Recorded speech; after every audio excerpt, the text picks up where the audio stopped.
Be challenging for these Guelph Royals players. It's also going to be challenging for the London Majors, hitting very well here today.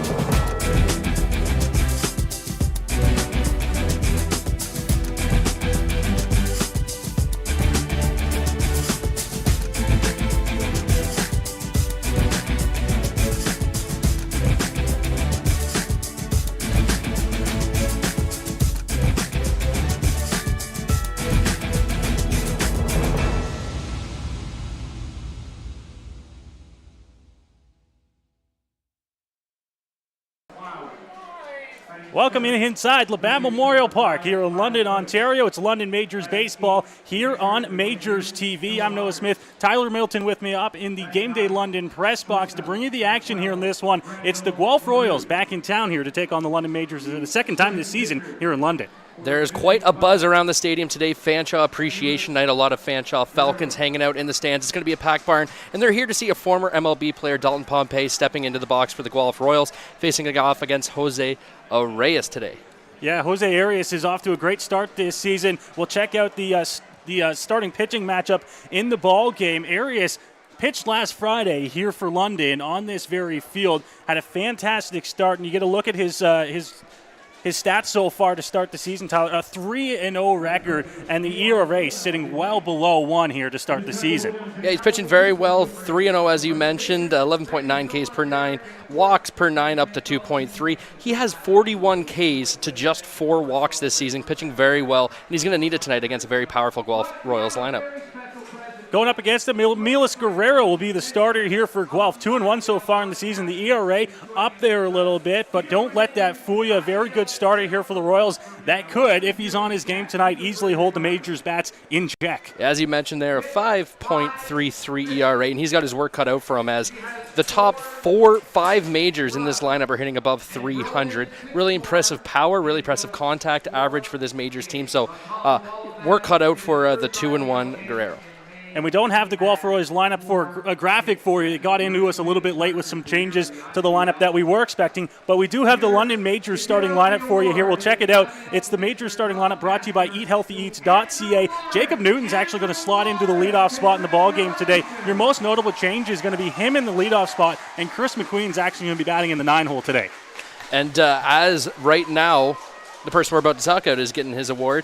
You see Drew Lawrence there hitting in the 2-hole, the IBL Player of the Month last month. So obviously, big bat there for the Majors in the 2-hole. Cleveland Brownlee doing what he does. Slotted down 1 in the average, only second in average in the league now, just second. So he's going to need a couple hits to get himself back up there on top. Cleve's still off to a fantastic start this season. He'll try to continue off on a tear here in this game on Friday night. Of course, the designated hitter in the ball game for the Majors tonight. For the Guelph Royals, their lineup is going to start with Dalton Pompey tonight. Like I said, we don't have a graphic for you, but Dalton Pompey is going to be at the top of that lineup. And since he went over 3 here in London early on in the season, he's now batting .345 in this season. Yeah, as you mentioned, Dalton Pompey off to a really slow start. 3 strikeouts in that first game, but after that came in hot, hitting .345 now. Another person to look for, hitting in the 4 spot, Malik Collymore, a former St. Louis Cardinals draft pick, played in the minor league system a long time for them.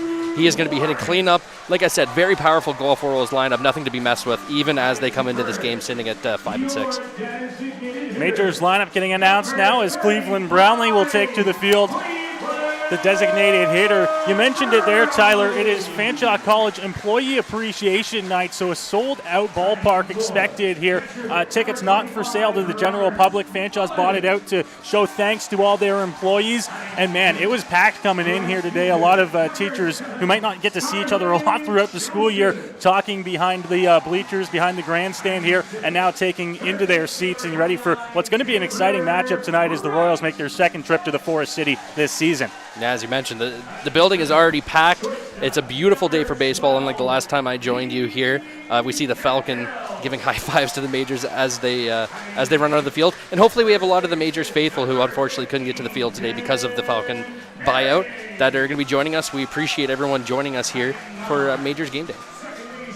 Dan Perrier makes his way out to first base, slotted into first base today, getting in at bat and getting to start this game, I should say. And Chris McQueen in the 9-hole heading out to his position, and they are announcing now Jose Arias, the starting pitcher, and he'll get a round of applause here from the London Majors faithful on this Friday night.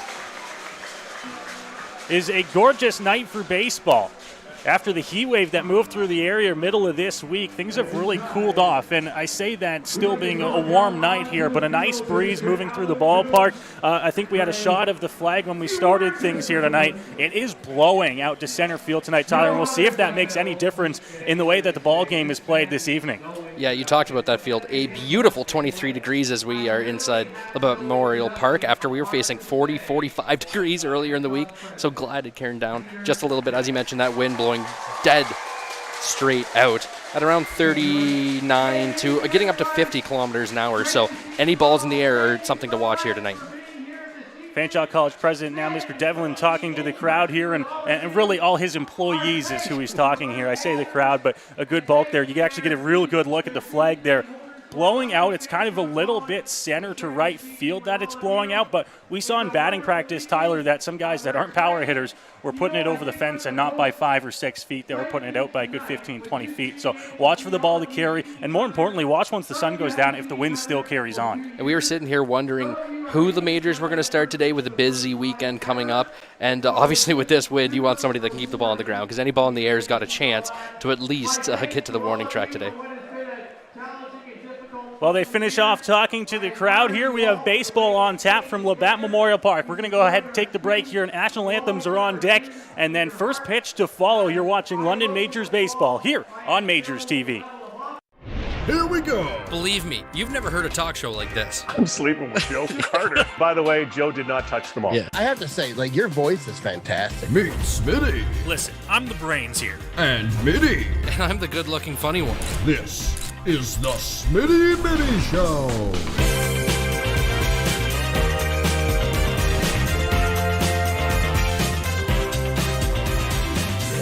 Catch new episodes of the Smitty and Mitty Show wherever you get your podcasts. Here at EatHealthyEats.ca, we believe that a healthy diet and good nutrition shouldn't have to be sacrificed for convenience. That's why we deliver the meals to you so they're ready when you need it, even with your busy schedule. On our website, it's as easy as 1, 2, 3. Start by picking your meals from our seasonally curated menus made from local produce. And after that, the rest is up to us. We'll cook, package, and deliver your meals right to your door twice a week. Then eat and repeat. It's that easy. EatHealthyEats.ca, from farm to folks. Go beyond the scores and get to know the athletes who call the Forest City home. Game Day London brings you in-depth stories and conversations about London's major teams and athletes. Whether it's the London Knights, Nationals, or Lightning, or even your London Majors, Game Day London has you covered. For fresh and engaging sports coverage, visit GameDayLondon.com. Game Day London, a proud sponsor of your London Majors. My name's Tiffany Creasy, and I take care of the sales and marketing at Rickard Promotions and Recognition. Some of the things that we do at Rickard Promotions and Recognition is we bring your brand to life. We kind of put your logo on anything that you can give away or brand, and we can service clients right across Canada. At Rickard Promotions Recognition, we can take care of your designing of your logo, for any artwork that you need done, for the branding. And a lot of people don't realize we can do that here. We also have our in-house production that we take care of your order from start to finish right here at our one location. So with keeping everything in-house, from graphic design to in-house production, we're able to get you your order a lot quicker with a faster turnaround time. We'll help gather your ideas together, give you some options to kind of narrow down the search for you, whether it be from your apparel to promotional products.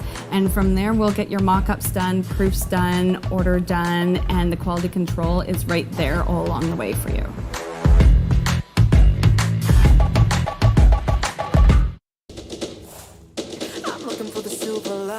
So tell me where it hides. I know I got some lightning currents running through me. I found that silver lining on the inside of me. Yeah.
Back inside Labatt Memorial Park here in London. The anthem's complete and ready for baseball here on a gorgeous Friday night at the Forks of the Thames.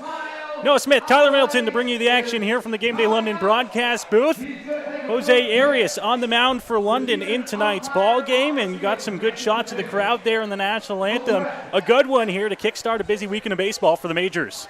How amazing was that national anthem as well? Getting the crowd into it. I like it. A phenomenal job with that anthem. I didn't catch her name, but that was really good. Yeah, the crowd is going to be looking to push these Majors just a little bit further as Reese is going to have to wait a little bit longer to throw out his first warm-up pitch. Obviously, the first pitch in this ball game slated for 7:35. We're not going to hit that as we're already past the 7:40 mark, but it always brings up a good conversation, Tyler. And how much does this affect you as a pitcher on the mound, the starting pitcher? You know there's going to be some festivities. You know there's going to be the anthems, but now you're 5 minutes behind schedule of where you thought you were going to be, and you still haven't got to start your warm-up pitches 5 minutes after the scheduled first pitch. Well, I mean, it's different for everyone. For myself, I had such a such a routine that was down to the minute. Everything was so precise that it was hard when you were delayed a little bit. Your body just feels a little bit off. But once he starts throwing these warm-up pitches, obviously everything's going to click right back into spot. And he's going to feed off this energy. As you know, it's going to be really hard when you're pitching in front of a crowd like this to just calm yourself down. Take a deep breath. Don't overthrow. Don't overpitch. Don't try and throw too hard. Just relax. Obviously, his stuff is working. You don't pitch to a sub-1 ERA without, having electric stuff. So just calm down. Don't worry about the 4,000-plus people that are in the stands today, and just pitch your game. For Guelph, it'll be Pompey, Barlis, and Hammond to lead things off here in the top half of inning number 1. Dalton Pompey slotted into the top of the lineup. He actually missed a stretch of games there for the Royals, but back now. And boy, do the Royals need it. They haven't been off to a fantastic start this season, but the Royals, their players, their staff will be the first ones to tell you that once they get guys healthy and once they start getting everybody out to the ballpark at the same time, no injuries, they're going to be a team to beat here in the IBL, working their way in through July and into August with the playoffs. And just taking a look at the stats before the game, I think some of the Guelph Royals pitchers maybe have just been off to a slow start. There were some very inflated ERAs on that list. So once they start pitching the way they can, the bats are there. You know that when you have former draft picks, former major league players playing in your lineup, the opportunity, the chance to succeed is obviously there. They just need to play up to their potential. Arias' final warm-up pitch down to second base on the throw by Robert Mullen. The breeze switches and comes toward us for a brief second. That's the other thing to watch. It has been all over the place. We talked about the gorgeous weather that we have right now here in London at Labatt Park on this Friday night, but the breeze, it'll move from going out to right center, and then at times it will come back in. So as an outfielder, it's going to be tough to play the ball tonight if it's in the air. Luckily for the Majors, it's Jose Arias on the mound as we are just about ready to start things here. Fans still filling in and getting into their seats on what is a good crowd here on this Fanshawe College Employee Appreciation Night. Pompey last played in the Majors in 2018 for those Toronto Blue Jays. Pompey into that right-hand batter's box. Digs in, and now the first pitch from Arias is going to be a fastball missing off the outside edge of the plate for a ball. 7:44, the first pitch of the ball game. Arias ready. Pompey into center field. Jacob Newton's back. He's just in front of the warning track to make the grab. 2 pitches in the first out of the ball game off the bat of Pompey.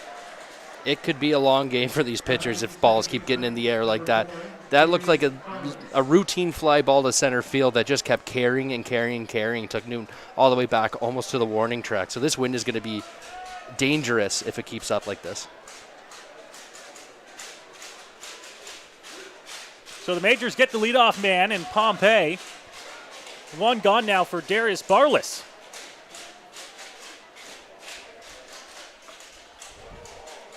Barlis takes the first pitch off the plate for ball 1, and once again Arias falls behind to the second batter. Barlis starting the year with a .217 batting average. Pitch there. Arias is back into the count 1-1 after the strike.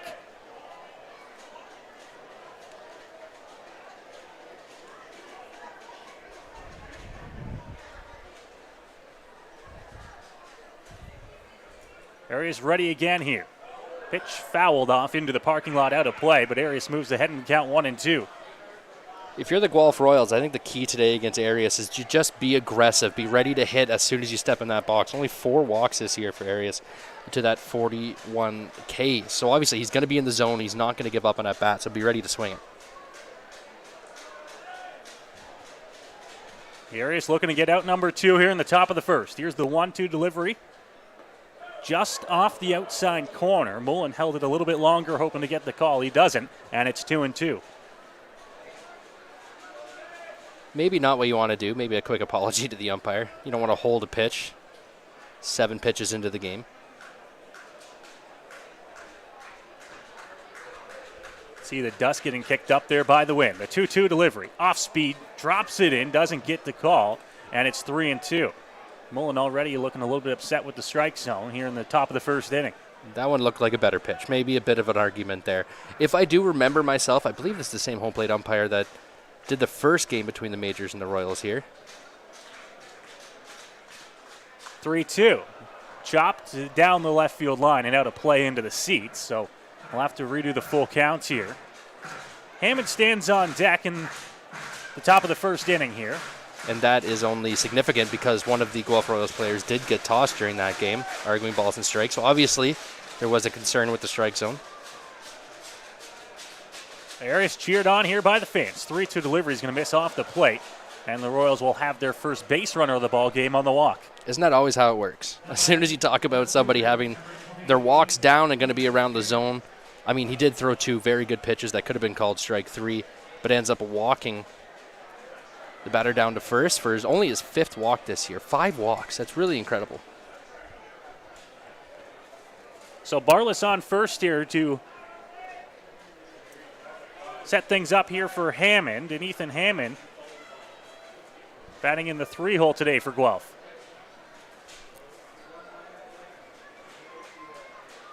Not a big lead by Barlas. The pitch is called a strike on Hammond. It's 0-1. Talked about how Brownlee was pushed back in that batting average race into second place. Well, batting now is the person who pushed into first place. Hammond batting .441 on the year. Arias ready. Now the delivery. Fastball missing outside. Barlas a threat to run. He doesn't have a massive lead so far. I don't know if he'll test the arm of Mullen here in the first inning.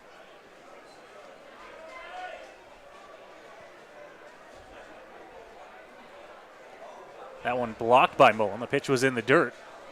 You know, we always talk about the wind and how it affects balls in the air, but it's also going to affect base stealers and that catcher. As soon as he lets go of that ball, it's into the wind, taking it right to the bag. And trying to steal second base with that wind pushing against you, even though it's not right into you, just pushing against you off that baseline, just makes it a little harder. So you're going to need a good jump, especially with a good arm behind the plate.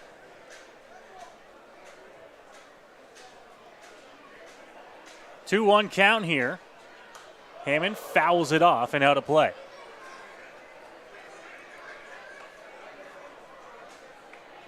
Malik Collymore on deck here for the Royals.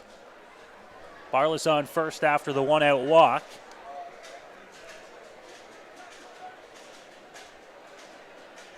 Arias looking to get through the first inning here for the Majors.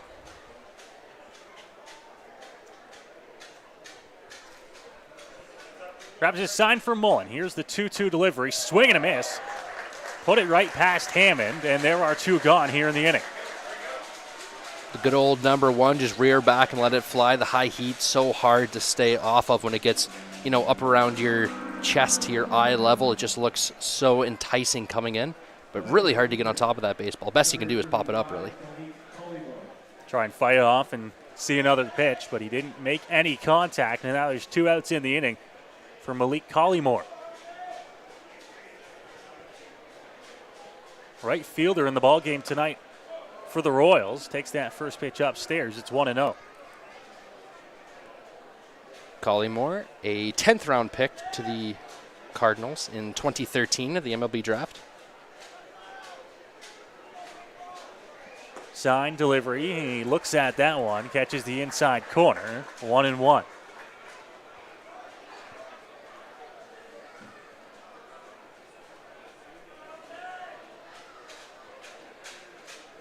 A lot of chatter in the crowd tonight here. Majors looking to get through the top of the first inning.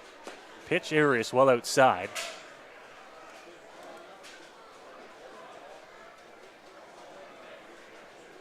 A little too early to tell with Arias already, but release point on the pitches that he's missing, some of them he's missing a lot on. That's kind of what we talked about, just the adrenaline, just the excitement of pitching at home in front of this crowd on a Friday night. 2-1, this one popped up on the infield. McQueen shielding his eyes, doesn't know where it is. It's going to come into shallow right, and that one is going to drop. Right behind Starling Joseph, the son, giving the Majors trouble. Luckily enough, Barlas is only going to go to third. I was just about to mention, if we would have faced one more pitch, how Lawrence in the outfield, I could see him shading his eyes, how hard it is to see with that sun just poking over the backstop here at Labatt Memorial Park. And it did that to Chris McQueen. The ball got up over the backstop. It must have just got right into the sun. You could tell he had no idea where it was right off the bat. Joseph tried to get there to make the play. He actually got to it. He overran the ball. But now Arias has a challenge ahead of him. Try and pick up his second base and right fielder.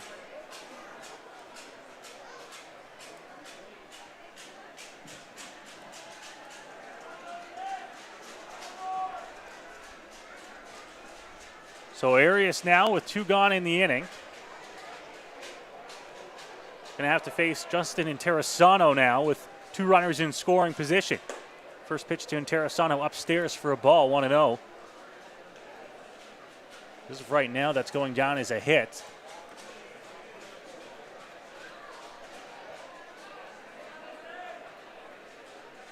Sun setting later here as we work into the middle of June.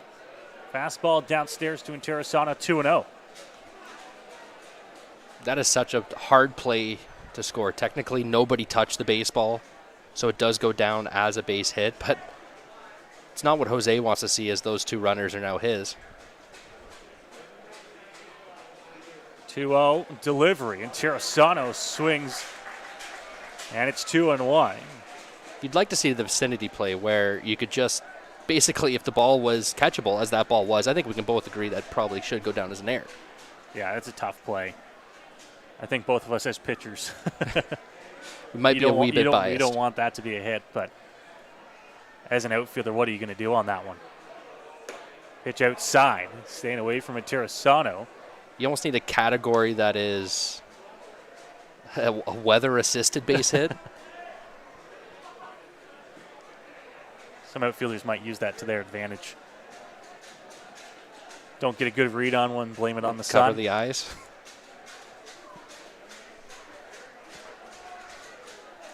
Three-one delivery, and Interessano pops it out of play into the screen, and the count will move to full now.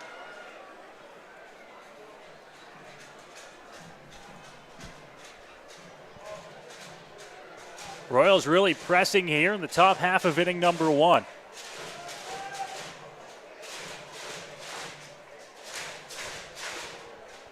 The walk by Barlas with 1 out stands at third. Malik Collymore is at second after the hit. 3-2 delivery from Arias. Swing and a miss. Puts the fastball right by Interessano, and he gets through the top of the first inning thanks to a couple of strikeouts.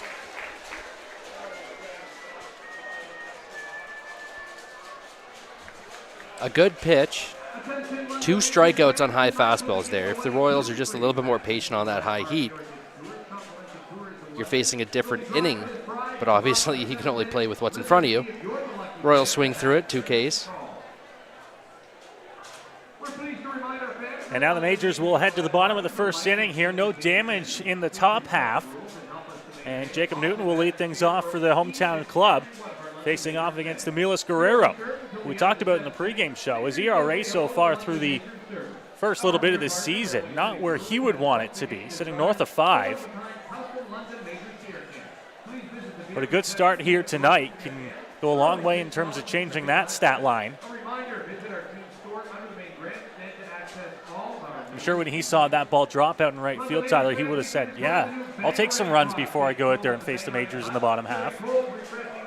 Well, when we're so early in the year, all it takes is 1 or 2 bad outings. I do believe he was the pitcher against the Majors the first time they faced here. And the Majors did some damage against him, which isn't going to help that ERA. Majors going to see if they can do some damage here on this Friday night. Fanshawe College handed out some noisemakers, I was if you just will. about to mention that, too, if you're hearing that in the background. And I can see down there, I don't know if those are bags of peanuts they're throwing around into the seats. You know what they did? They had peanuts and they had candy popcorn. And none for the press box. Good night for giveaways if you're a Fanshawe College employee or friend of. What if you're a former Fanshawe College pitcher? Well, you sit in the chairs that we're sitting in right now. Oh.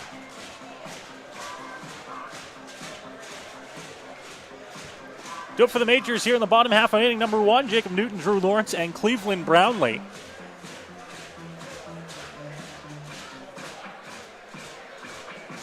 We never quite got this crowd for a Fanshawe Falcons game. Not quite, no. Couldn't quite draw it in the same way.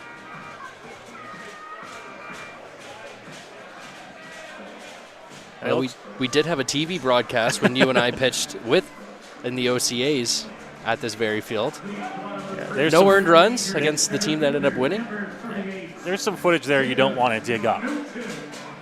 Did all right on the hill. No earned runs, I think 6 unearned. Might be actually the best pitching performance I had in college. We had. we were a tandem that day. Jacob Newton now steps into the left-hand batter's box, and he's ready to go to lead off the Majors' first inning. First pitch from Emilis Guerrero is going to be there for a strike, and he's going to get ahead 0-1.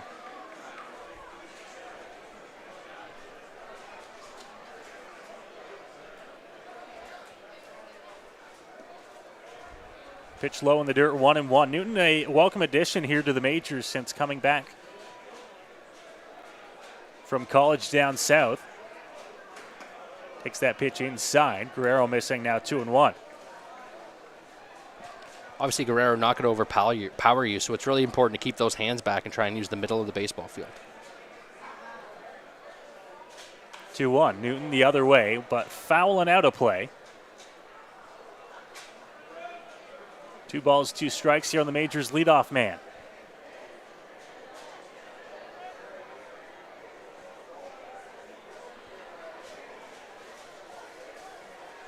Now Guerrero grabs his sign. Newton hit on the ground, second base, bobbled by Barless. The throw to 1 is going to be in time to get him. So Newton's out on a ground out to start the bottom of the first inning. Crowd got a little excited after that bobble, but tons of time.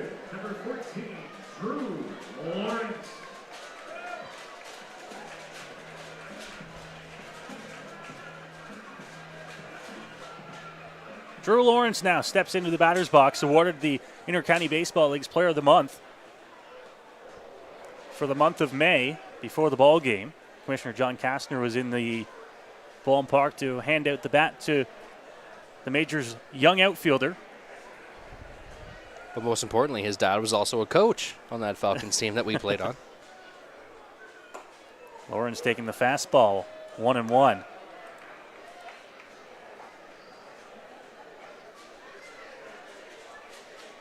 Coach Mo, who I suppose would be a Fanshawe College employee. He's here most nights, though.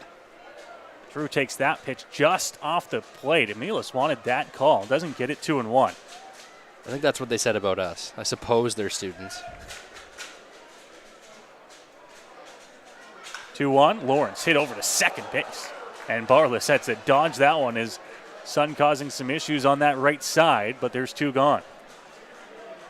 Good piece of hitting there by Lawrence, just staying on that pitch like we talked about and driving it towards second base. Unfortunately, right at the Royals' second baseman. As you see, a pretty aggressive shift by the Royals with Cleve coming up as the second baseman will move right behind second base, rather. My apologies.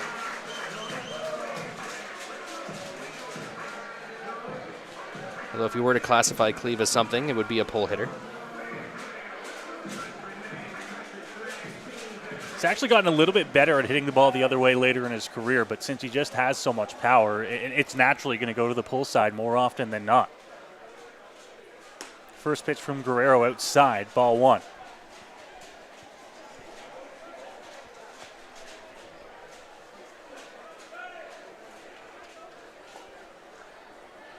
One-0 delivery outside again, trying to stay away from Cleve here, 2-0. This might be the first time this year where we've really seen a good shift on Cleve at the plate, especially on the infield. Curveball looked off the plate outside, but they get the benefit of the doubt. It's 2-1. Would be one of those hitters, maybe try that 4 outfielder. Give yourself a little extra chance out there. Went outside to Cleve again. He reached for that one, fouled it off. Maybe you send that second baseman out into the outfield and just have 2 on the left side, because obviously a ball on the ground doesn't quite run like he used to. I don't know if they're playing it because of the wind, but Collymore out in right field is not playing Cleve really to pull at all. 2-2, fouled and off the mask of Roberts. You do tend to see the infielders pull to the pull side a little bit more and the outfielders shading towards the opposite field, just because when you do get balls in the air, they tend to drift towards the opposite field. If you do pull a ball in the air, it tends to go very, very far. Big hole out between left and center, though, for Cleve. He's got to get it there. It's a 2-2 count. Guerrero to the plate. Cleve's going to look at strike 3. And Guerrero gets a punch out to end his 1-2-3 bottom of the first inning. No score through 1 here in London. The Royals coming back up to bat in the top of the second. You're watching London Majors baseball here on Majors TV.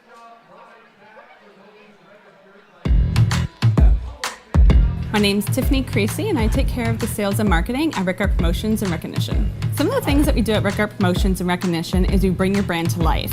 We kind of put your logo on anything that you can give away or brand, and we can service clients right across Canada. At Rickard Promotions and Recognition, we can take care of your designing of your logo for any artwork that you need done for the branding. And a lot of people don't realize we can do that here. We also have our in-house production that we take care of your order from start to finish right here at our one location. So with keeping everything in-house from graphic design to in-house production, we're able to get you your order a lot quicker with a faster turnaround time. We'll help gather your ideas together, give you some options to kind of narrow down the search for you, whether it be from your apparel to promotional products. And from there, we'll get your mock-ups done, proofs done, order done, and the quality control is right there all along the way for you.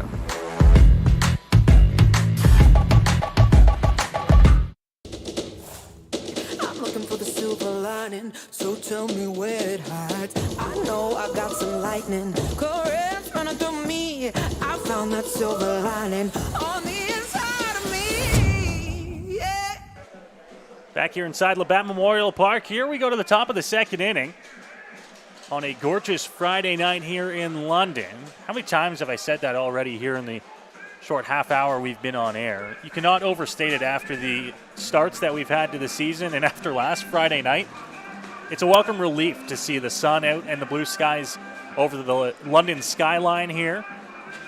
Well, not just that. Obviously, Aria's last game had to get up and down. He had a rain delay. He had long innings, an 11-run inning there for the Majors in that game as well. But I think we're just we're relieved because we were dreading sitting in this press box at 45-degree weather that we saw earlier in the week. I was actually supposed to call a 15U ball game on Rogers TV on Wednesday night. Called me about 4 o'clock. They said, we're not doing it. It's too hot. No complaints from this guy. No complaints from this guy. On that day, it's too hot to do almost anything. Dreading going to that game because of the heat that was moving through the area, and it broke a little bit yesterday and has really cooled off a little bit compared to that here on this Friday. I believe it's supposed to get down to 12 degrees tonight.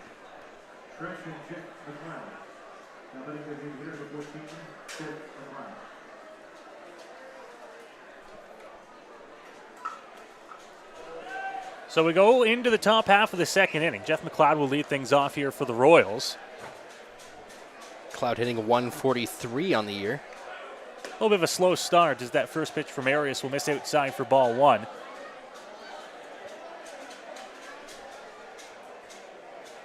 Arias was forced to throw 24 pitches in that opening inning. A lot of deep counts, falling behind hitters like he has now 2-0 on McLeod. And, of course, a couple of base runners. And he has had 2, 3, maybe 4 borderline pitches that definitely could have went his way. We're called low. It looks like the bottom of the zone is going to be a little bit higher tonight than maybe we're used to, which is not ideal for pitchers with a breeze heading out towards center field the way it is tonight.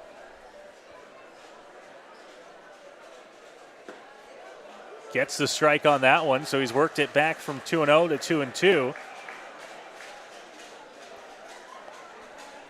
Here on McLeod.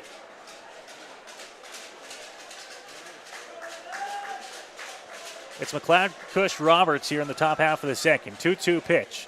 Called, strike three. Arias gets the punch out, finds the bottom corner there. McLeod doesn't like the location, but he's down on strikes for the first out of the inning. Seems to be a lot of discussion about the strike zone early in this game. That pitch looked like it could have been just a little bit outside. Maybe the edge is a little bit bigger today, but up and down is going to be a little bit shrunk. Well, and on that one for McLeod, I mean, you're 2-0 in the count, and then you looked at 2.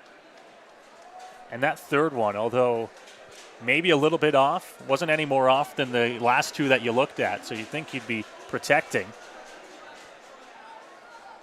That is something that bugs me often, is when you get into 2-strike count, you know, the fundamentals of baseball are gone. You choke up, you try and just put the bat to the ball, and you don't let anything by you that's close. Basically, you don't want the umpire, you don't want the call in the umpire's hand. You want to be able to take charge at all times. And when you watch a pitch that is maybe a half-inch outside and he calls it a strike, you have nobody to blame but yourself. 0-2 count here on Kyle Cush. Arias ready on the mound. Delivery. Called, strike three again. He's got back-to-back punch-outs to start the top of the second inning. And another Royal heading back to the dugout wondering about the strike zone. Arias looking a lot better in this second inning, being able to locate low. He was missing up a lot in the first inning, probably just some nerves, some jitters. But that pitch was beautiful. Lower half on the outside corner. Nothing, even if you want to swing at that, really nothing you can do with it.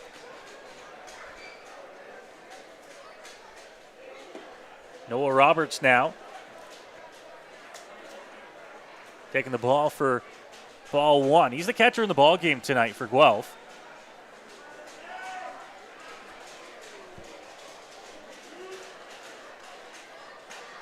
Arias ready, leg kick, and he's going to be way in on that one. Bounced it to the plate. Mullen got a piece of it with the glove. 2-0.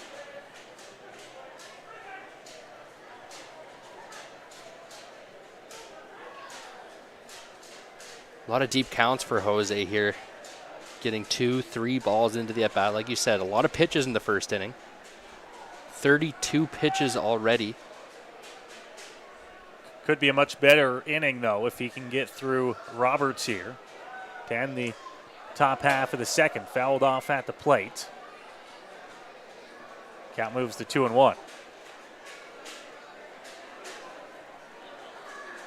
And with another long weekend for the Majors here, just being game 1 of 3 on the weekend, half week, if you will. I believe they play on a Tuesday. You really want your starting pitcher to go as long as possible, and that's probably why we see Jose starting today. This one hit over third base. Wright picks it up. A little bit of a bobble. The throw to one is going to be in time to get him. And it is a 1-2-3 inning. Much better top of the second inning there for Jose Arias. And the Majors will head back to the bats in the bottom of the second. This game still scoreless.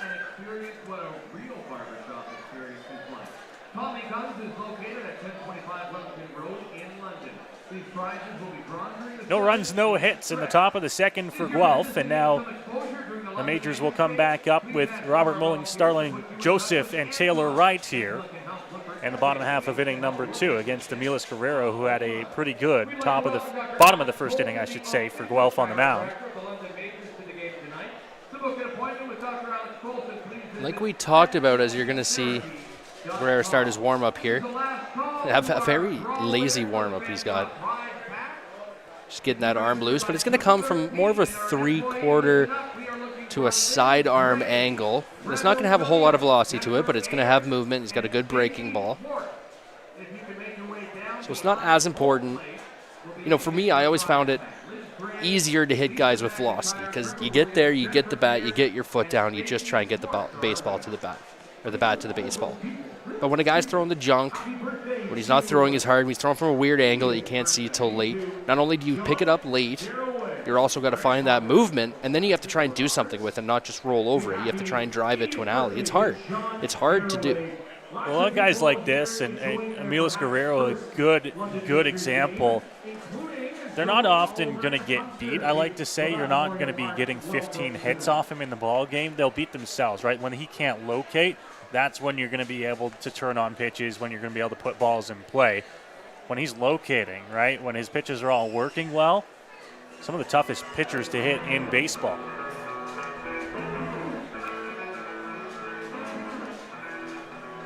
So the Majors' Robert Mullen will lead things off here in the bottom half of inning number 2. Off to a pretty good start so far this season as well, and you'll see that through the heart of this Majors lineup. As we have the top 3 players in average in the IBL in this game today. We've seen 2 already, and here comes the third. Robert Mullen's hitting .410 on the year, so all 3 of those hitters hitting above 400. Not too shabby, some would say. Well, as we talked about, 1, 2, 3, 4, 5, 6 of the majors are all hitting above 300. It's just not something, baseball's not that easy. It's not something you see that often. Majors, of course, their bats off to a good start this season. First pitch from Guerrero's fouled straight back by Mullen. Gets ahead in the count 0-1. The Majors coming into this ballgame and coming into this weekend, second in the league in terms of home runs hit despite playing in the biggest ballpark in the league. They're 2 behind the league leader in 4 less games. Been hitting the cover off the ball to start the year. It's 0-2 here on Mullen.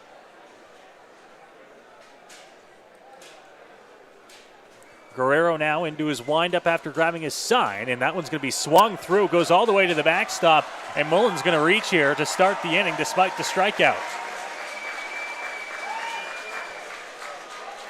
Not quite the way you drew it up, but a swing and miss by Mullins there. Ball gets past the catcher and all the way to the backstop. That will allow even the Majors catcher to get down that line and get there easily. That will go down as a strikeout and a wild pitch.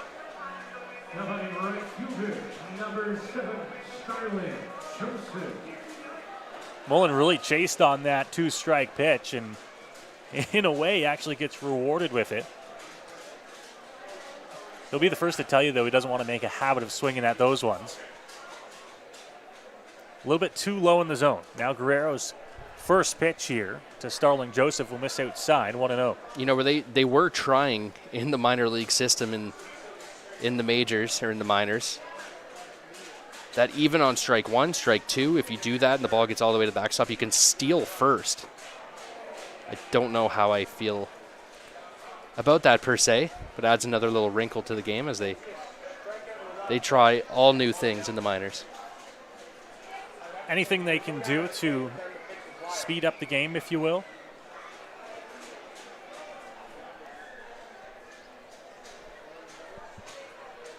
One-one. They're going to throw over. Mullen's back in safely, diving into the first base. They saw the speed getting from home plate to first. Maybe you take a chance. Does have a fairly aggressive lead just inside the cut of the grass. Pitch to Joseph, going to miss low. Count moves to 2-1.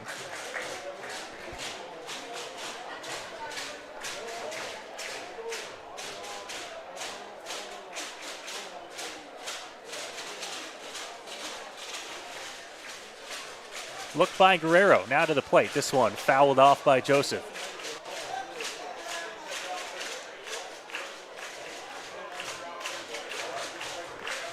Mullen doesn't have any stolen bases so far.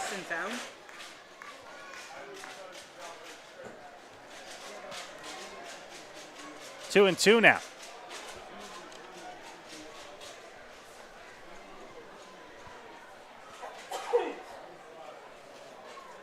Pitch off the plate, and the count moves to 3-2. Joseph coming into the game hitting .310.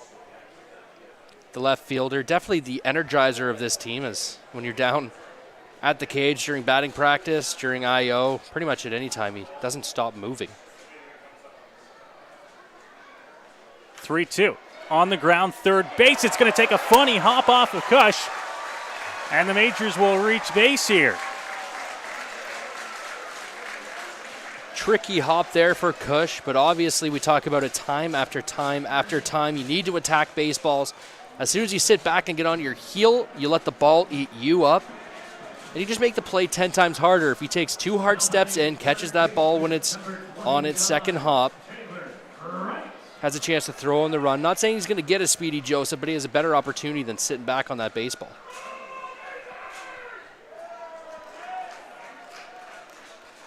So now 2 runners on here, nobody out. The Majors have something going here despite a strikeout and a ground ball to third.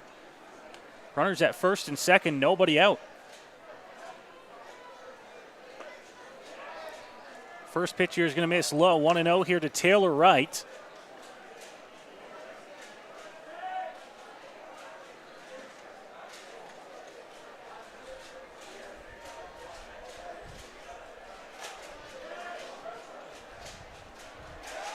That one goes to the backstop.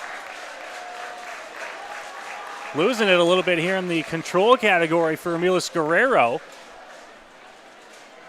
It's probably going to go down as a wild pitch.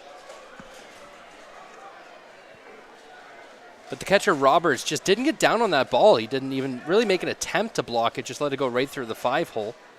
It's going to be a tough wild pitch. Second one of the inning for Guerrero.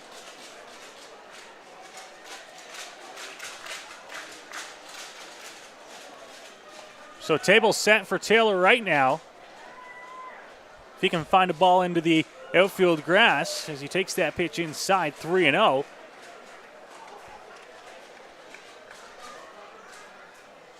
Shows you just how deep the Majors lineup is. The 6-hitter in right is getting a 2-0 slider. Pitch there for a strike on right. A 3-0 slider as well. This might be the case of Guerrero just going to whatever pitch he's going to be able to get across. And if that means the slider on 3-0, then why not go to it?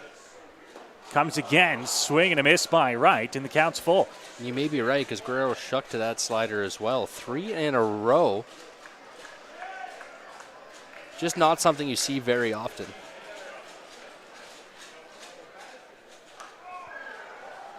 Fouled off by Wright, and the count will stay at 3-2.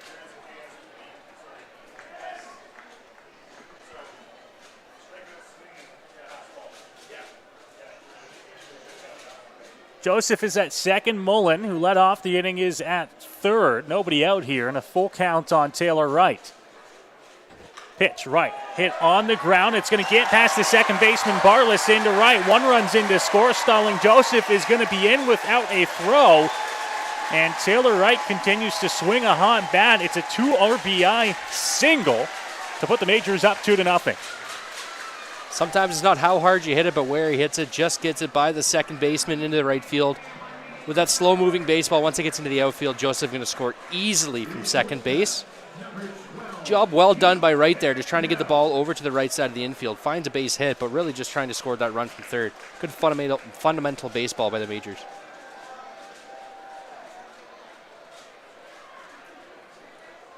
And the depth of this Majors lineup, you talked about it in Taylor Wright, who's batting in the 6 hole, as this one taken outside from Keith Candell, who squared around, pulled it back. You make a couple of errors, some mistakes on the field, and the Majors will make you pay. It's what we talk about with depth. Candell hitting .278, really nothing to laugh at. On the ground, shortstop. Hop to 2, throw back to 1, not going to be in time to get Candell. Fielder's choice will get the first out of the inning here for Guelph.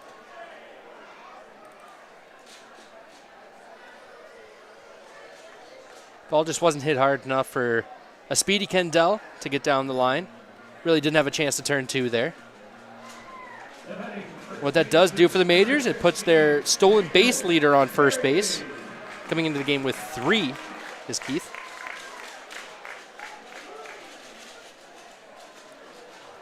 Could see out there already the conversation between LaRue and Barless up the middle on who's going to have the throw if it comes, if Candell goes. First pitch to Dan Perrier's fouled out of play.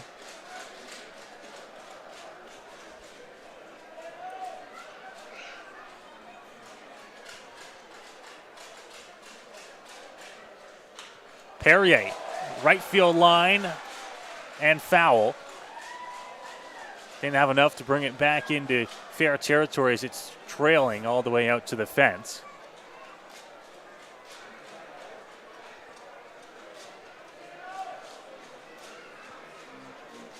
Dan Perrier, a guy that every time he steps into that batter's box, you get a few extra looks around the ballpark. 6'9".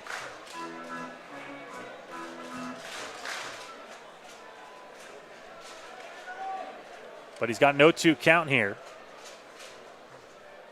Guerrero's going to throw back to 1. Candell is in safely.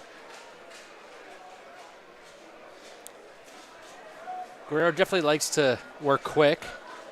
Poirier barely back to the box before Guerrero was set.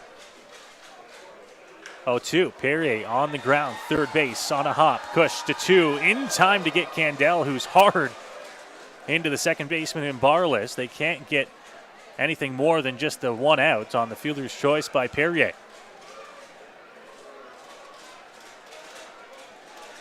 You're always taught to go into second hard, break up that double play, exactly what Candell does. Oversliding the bag just a little bit, thought maybe the umpire might think about an interference call. Keith gets away with it. 2 outs now for the Majors. So Chris McQueen now, normally a fixture near the top of the Majors lineup, batting in the 9 spot today.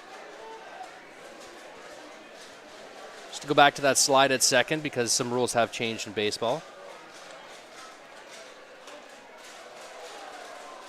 Hit down the line, and that one's going to drop foul about 5 feet to the left of the line off the bat of Chris McQueen. It used to be that you could slide to the second base as hard as you could. Didn't really matter where you were. You're trying to bake up that play. We've seen some of the replays from back in the day where players were sliding 2-3 feet off the baseline. Now you have to slide into the bag. You have to be able to touch the bag with either your hand or your foot, and you have to be able to maintain contact. You can't slide past that bag and lose contact with it when you're going in to break up a slide. All seems pretty fair, does it not? It does when you're the shortstop or second baseman trying to save your ankles, for sure. Pitch inside to McQueen, moves the count to 1-1.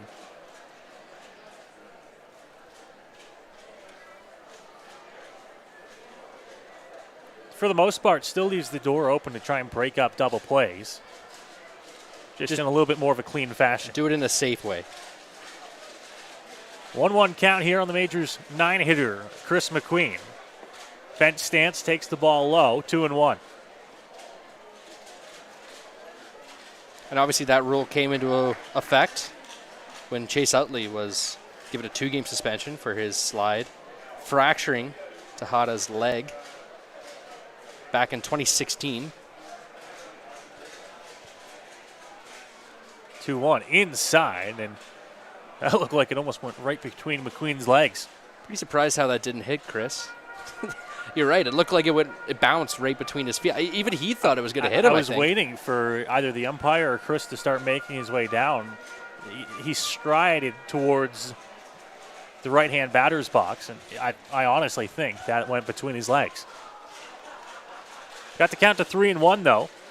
He swings and fouls that one off at the plate, 3-2. Chris having a slow start to the year, batting 176. That's why he's down in that 9 hole, but Obviously, he puts a lot more pressure on a defense than just his bat. The speed that Chris has in those legs is something to be rivaled with around intercounty baseball. Got to be that much quicker on anything put in play. 3-2. Hit right back up the middle, base hit. Perrier was off, and he's going to be into third easily. So the runner in motion on the 3-2 pitch helps the Majors, and they have runners at the corners turning the lineup over. Majors taking advantage of a 3-2 out fastball that McQueen was just able to get a barrel on and shoot it right back up the middle like we talked about. Simplify it when you're struggling at the plate. Get that foot down, just try and work up the middle. Don't try and pull anything too hard. Don't try and do anything too special. You know as a 9-hitter, you're going to get a fastball in a 3-2 count. So you got to be ready for it, and he was right there. And now the Majors are threatening with runners on the corners. 2 runs already across here in the inning. Majors pressing to try and get some more here as they turn the lineup over for Jacob Newton. First pitch to him, outside edge called a strike. Royals protecting against the steal. We'll see if they send McQueen here with 2 outs. 0-1, not going. Hit on the ground. Second base on a hot Barless. The throw to 1 in time to get Newton. So that'll end the bottom of the second inning. But the Majors pick up a couple of runs here in inning number 2, and they hold a 2-0 lead heading to the third. You're watching London Majors baseball here on Majors TV. Here we go. Believe me, you've never heard a talk show like this. I'm sleeping with Joe Carter. By the way, Joe did not touch the ball. Yeah, I have to say, like, your voice is fantastic. Meet Smitty. Listen, I'm the brains here. And Mitty. And I'm the good-looking funny one. This is the Smitty Mitty Show.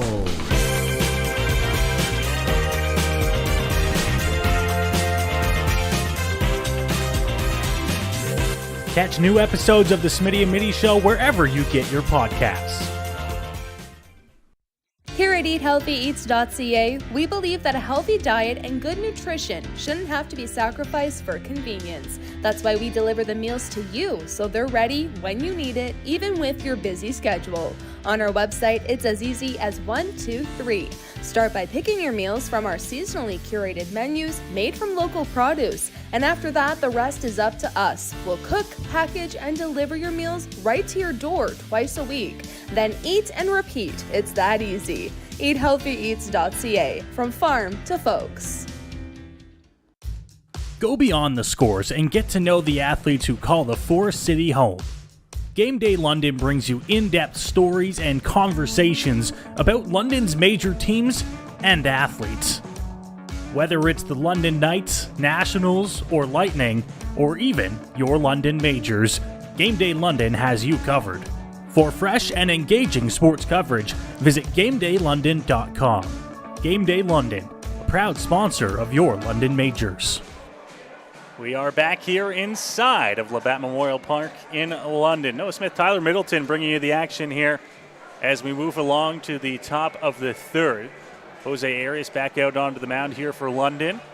A much better second inning for Jose. And it just came down to what we were talking about, I think. Just, commanding that bottom of the zone. Not missing up. Missing up is a pitcher's worst nightmare. Up in the zone is where you allow them to get under that baseball. Especially a day like today, you want to stay down, make them drive that ball into the ground, give your defense a chance. I noticed in the first inning, Jose is a guy that has a lively fastball. And early on in the game, at least, he'll try to see if he can blow that by it. If he's not, or if he's not getting the calls, if he's not hitting the corners at the top of the zone, he's going to adjust. And we saw that in the second inning. Started going a lot more to the low and outside. Well, that was the thing. He wasn't getting those calls down at the bottom of the zone, so I think he kind of made an adjustment to try and work up. First pitch, hit right center field, tracking back and away from Jacob Newton, but he's going to be there to make the catch on the run. Fantastic play there by Newton, having to go a long way to make that catch. Also pulling himself into the sun, one of the little places that still has sunlight on this field right now, so probably losing the ball quickly.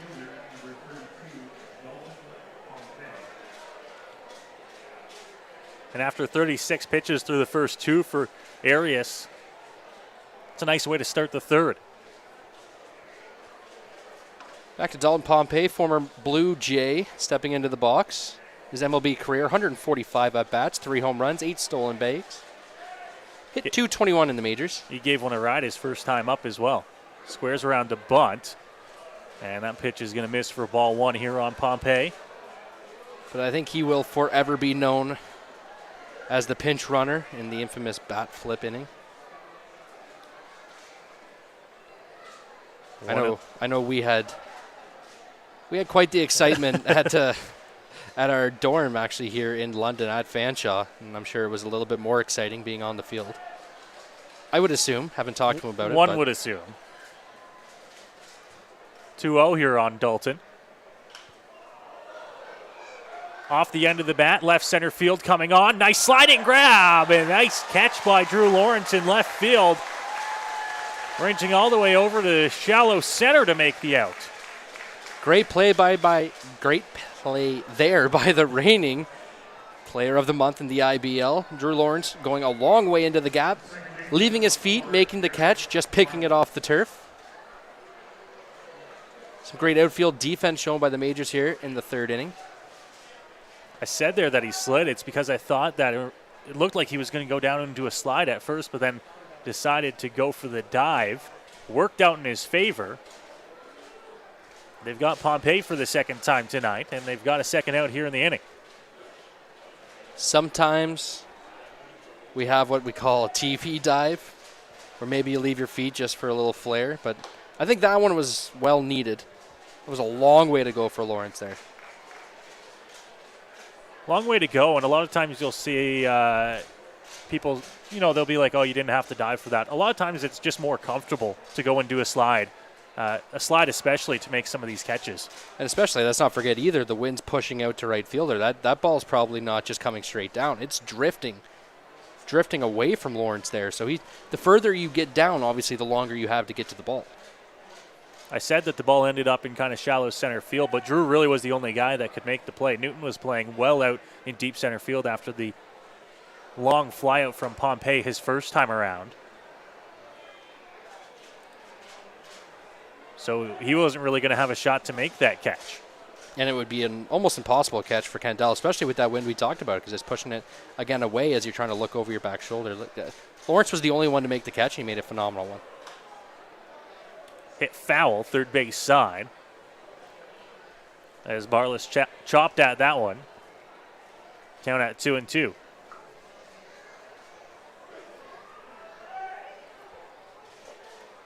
Sun is set behind the grandstand here at Labatt Park. Just a few streaks of sunlight still left on the field. Wind still howling out to right center. Pitch, swing and a miss. Arias with the punch out of Barless to end the top of the 3rd. Another good inning there for Jose and a much more efficient inning in the top of the 3rd. That's exactly what we talked about after 32 pitches heading into that inning. Only 13 pitches. You want to be somewhere between the 12 to 15 is the ideal range to be in, so still some work to do if he wants to get really deep into this ball game. But at this point, if you can get into the 5th, 6th, maybe even into the 7th, starting pitching has changed a lot in recent years, where now it's not really how deep you can get. If you can get into the 8th or 9th, it's more, can you give me a quality 5, maybe a quality 6, keep everything at bay and allow that bullpen to do its work. The Majors will be looking for Jose tonight to give him a little bit more than that. We've talked about already here tonight the Majors' busy weekend into early week. Here tonight on Fanshawe College Employee Appreciation Night with the Guelph Royals, and then these two teams will meet again tomorrow in Guelph at Hastings Stadium. Majors back here Sunday for Pack the Park Day. The Barrie Baycats in town, and then a rescheduled game on Tuesday night here at Labatt Park as the Hamilton Cardinals make the trip to the Forest City. It will be 4 games for the Majors in 5 calendar days, and probably one of the busiest stretches of the year for the Pinstripes. Yeah, so as you mentioned, very important to get the starter deep in, to not use a lot of those arms.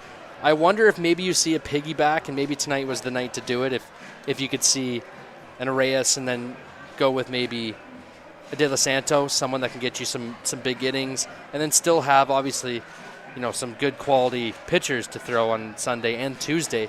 You could even go back to Arias with a short start, or with a short rest, my apologies.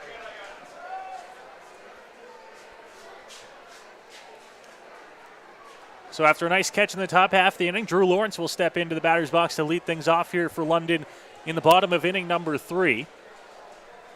2-0 ball game here at Labatt Park, as now Lawrence will drop one down. Back to the pitcher, Guerrero. He's got to be quick to one, and he is. A nice play there by Guerrero to get himself the first out of the inning.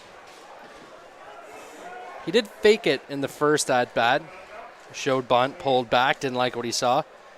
Liked a little more there. Maybe if he could get it a little bit to the third base side or even push it down that first base side, he could be first, safe at first. But when you bunt it right back to the pitcher, it doesn't give you much of an opportunity with a nice athletic play by Guerrero there. They always say how baseball is really a game of inches, and Tyler, I think if he puts that bunt even another foot towards the third base side of the infield, he might beat that really out. A foot anywhere besides towards the pitcher. Even if it's a foot shorter, that's a tough play for the catcher to make from a squat to get out there. Brownlee takes the first pitch, an off-speed one that catches the inside corner for a strike. 0 for 1 in the ball game. 0-1, swing and a miss. Brownlee caught going after that one on the outer edge. 0-2.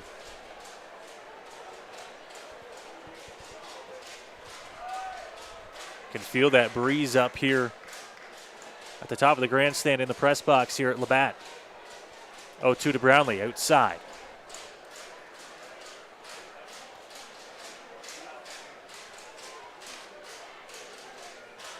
Guerrero, quick pace on the mound here, looking to get the strikeout of Cleve. Cleve offers at it. They'll check down at 1. He doesn't go around. And the count moves to 2-2. Good check there by Cleve, as he is very susceptible to that low and away slider. Likes to swing over top of it. 2-2. Brownlee hit hard. Left field. That one's going to drop in front of Hammond. And Cleve will jog over to first base with a one-out single. Just so effortless by Cleve. He just throws the bat at the ball, it looks like, and it goes a long way. That ball was hit on a line. A lot of exit velocity to that one. Drops just in front of the left fielder. So Robert Mullen will come to the plate now after the Brownlee single.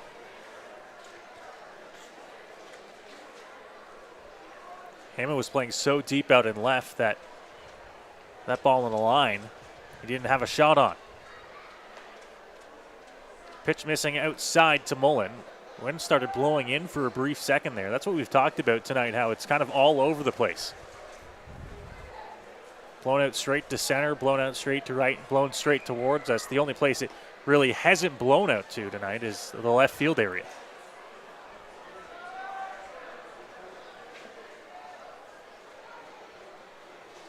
You're going to get that as the wind bounces off these beautiful buildings in downtown London. A little bit of swirling wind. Pitch, Mullen takes it. 3 straight balls here to the London catcher. 3-0 Guerrero has fell behind.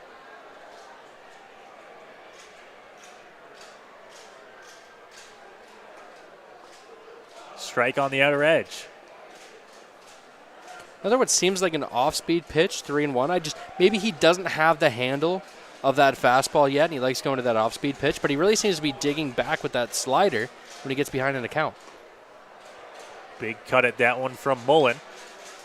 Swing and a miss, and it is a full count now.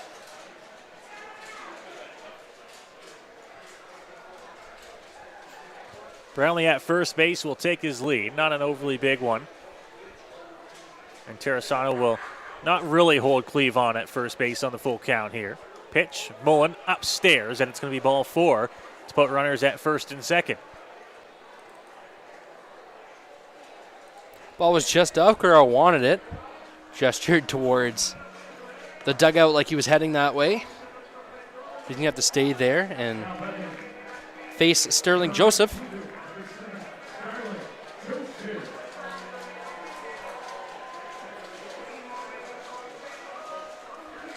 So Sterling Joseph now with 1 gone in the inning. Majors with some more base runners here in the bottom of inning number 3.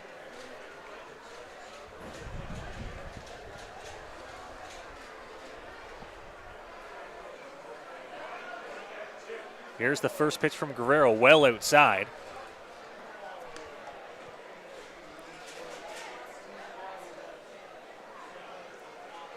Guerrero had a 1-2-3 bottom of the first inning. A little bit of trouble in the bottom of inning number 2. And now a single and a walk have put runners on as Joseph underneath one lifts it into left field. Wynn's going to blow it over to left center. Hammond is there to make the catch. Cleve, little fake tag, and Cleve might be hung out to dry here. Throw to 2 in time to get him.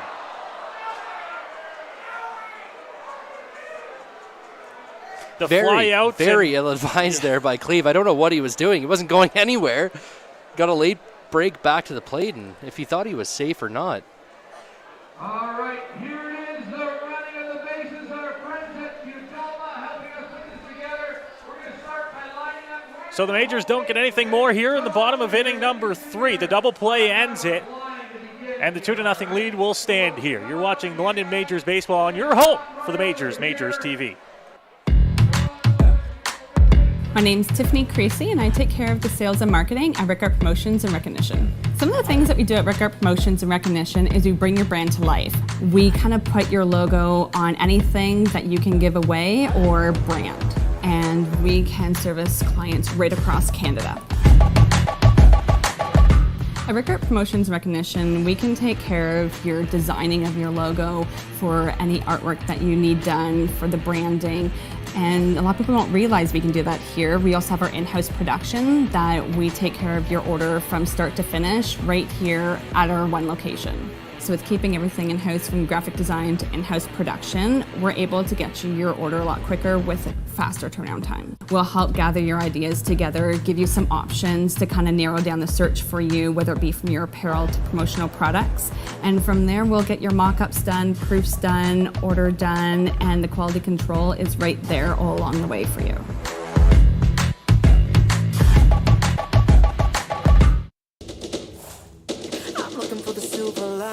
So tell me where it hides. I know I got some lightning currents running through me. I found that silver lining on the inside of me. Yeah.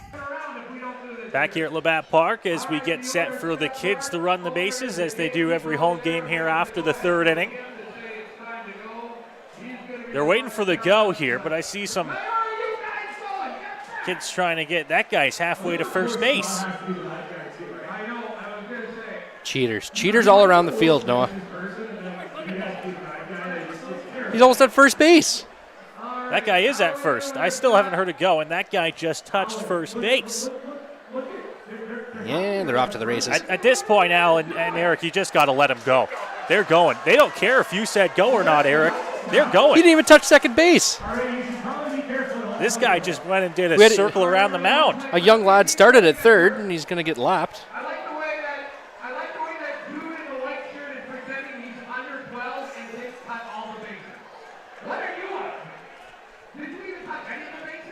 Now we have some people doing it the right way at the back of the pack there. Those are the real winners. In my book, those are the real winners. This little girl here is going to touch every single base and make it home without going off the baseline. And I think that is the real win. You know, back when I was maybe 14 years old, my brother, who's 5 years younger than me, we were at a Junior Jays Saturday. We ran the bases. My brother fell. He skinned his knee. I took off because I was going for the win. I can't stop. I got to try and score from second base. No, I can't stop for him. He was picked up by some of the cheerleaders and carried home. So, no better way to finish off your day at Junior Jays Saturdays.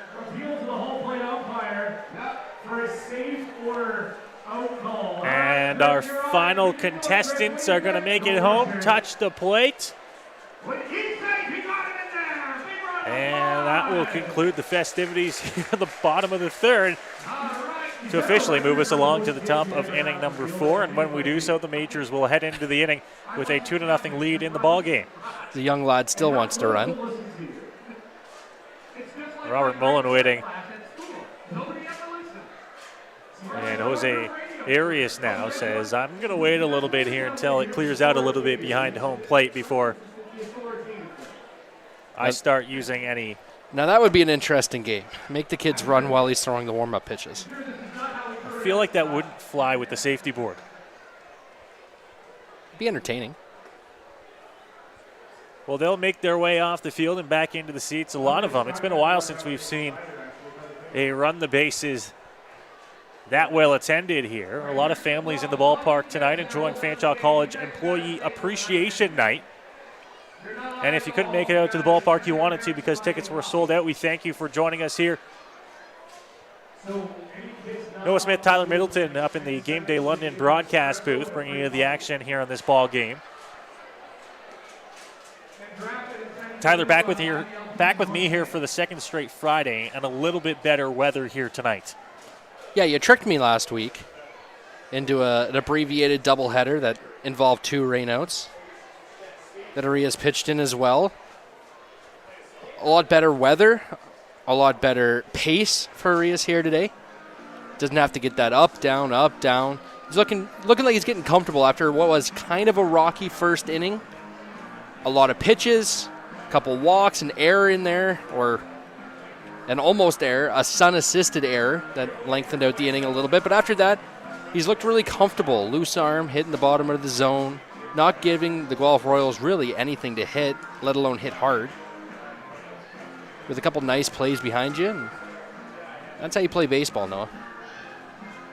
And the Majors enjoying a 2-0 lead here on Friday night. Taylor Wright with the 2 RBIs so far in the single back in the bottom of the second. Fans making their way back to their seats here. There was some bouncy castles out in the parking lot before the game today. Although we were told they closed at 8:30. They didn't want to leave them up for us once we were done up here in the booth tonight. I think they just said the fans weren't allowed after 8:30. Maybe if we asked politely. Yeah, they might blow them back up for us, I think. Didn't get a chance. I suppose I probably could have gone a pregame. I think I would definitely hurt myself in a bouncy castle. It would have to be end of game because I would not be making my way back up these stairs for sure. We'll just move the headsets and all the audio components downstairs so we don't have to worry about the stairs. It's doable. I think my little daughter turning 1 next month, and we're having a little birthday party up in Port Elgin, and I believe my father rented a bouncy slide along with a water gun on the side, so I still have yet to decide if I'm going to take part. I don't think my invite made it to me. Lost in the mail somewhere. I actually did invite you. I invited you and your beautiful girlfriend to come with us up for the birthday, but apparently you just forget things. I do often. Selective memory. Selective hearing is what my mother would call it. We're back here ready for the top half of inning number 4 after a lengthy delay for the kids running the bases. Ethan Hammond will lead things off here for Guelph. Takes that first pitch for a strike from Arias. He's up 0-1.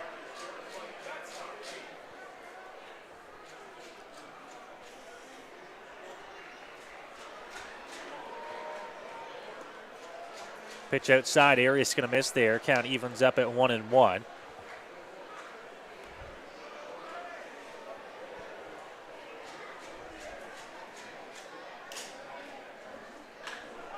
On the ground, back up the middle. Nice diving play, Candell. Does he have enough on the throw? He doesn't get it there in time.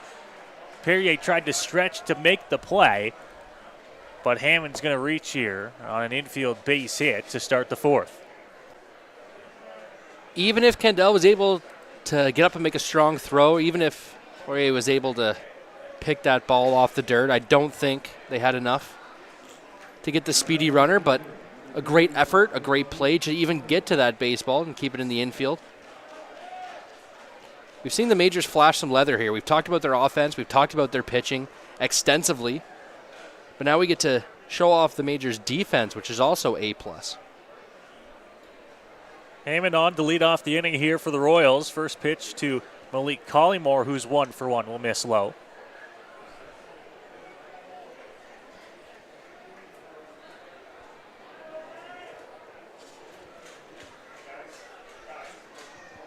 Malik's hit the one, if I'm not mistaken, that dropped in right field. A nice pickoff move by Arias, but back in is Hammond.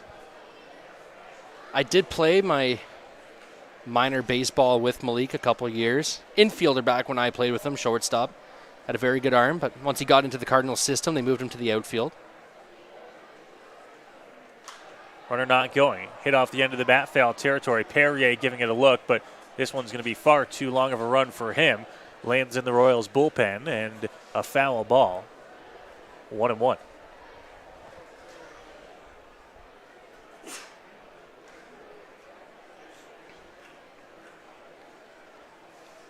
Malik, a bit of a journeyman, found himself in Ottawa eventually, playing in the Can-Am League for the Ottawa Champions back when they were part of that league.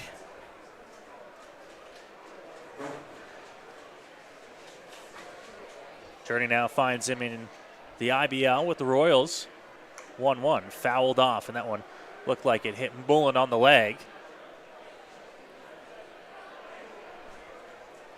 We'll get a visit from the home plate umpire out to the mound to just give Mullen a little bit of time. Foul ball does move the count in favor of Arias on the mound, 1-2.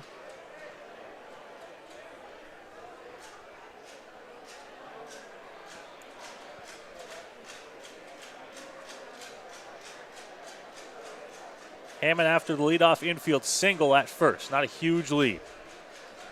Not going. Pitch to the plate. Bounce there. Blocked by Mullen. Couldn't get Collymore to chase. Count moves to 2-2. Back in 2015, Malik was traded from the Cardinals to the Brewers in a deal that saw Jonathan Broxton go the other way. Upstairs, Mullen, throw back. Perrier had to reach across his body to make the catch, so he didn't have time for the tag.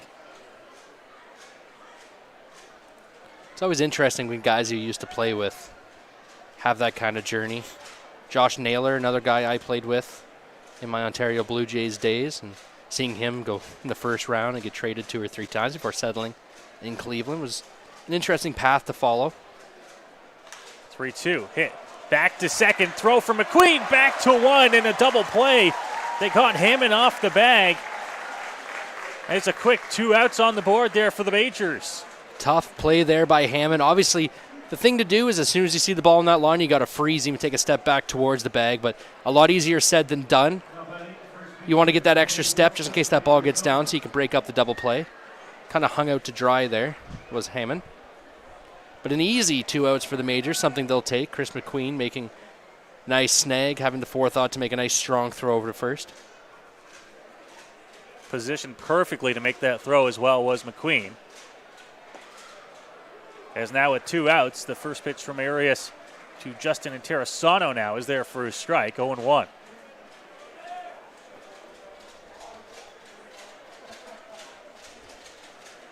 Always loved as a pitcher how that one pitch can turn around an inning and do it in a hurry. Definitely changed your attitude. The difference between even the liner and the runner safe at first, or, runner on first, 1 out, versus let alone that ball gets over McQueen's head. You got runners on the corners if he's not able to make the catch. It's defense like that that keeps your ERA down to about 0.5 of a run per game.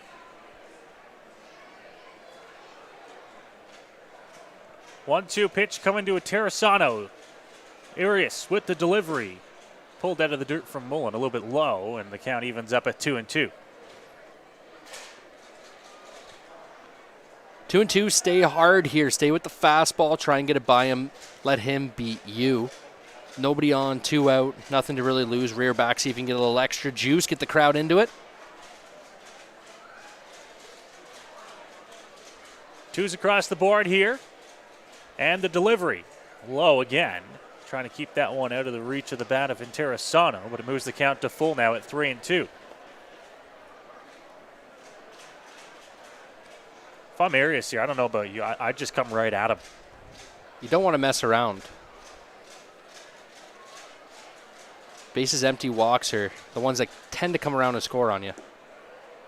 Went low again. Missed to Interessano for a third straight pitch, and they're going to walk him here with 2 outs. Did exactly what we talked about. Witt hard, just missed low, maybe trying to overthrow a little bit, holding on to that baseball a little too long, spikes it into the dirt.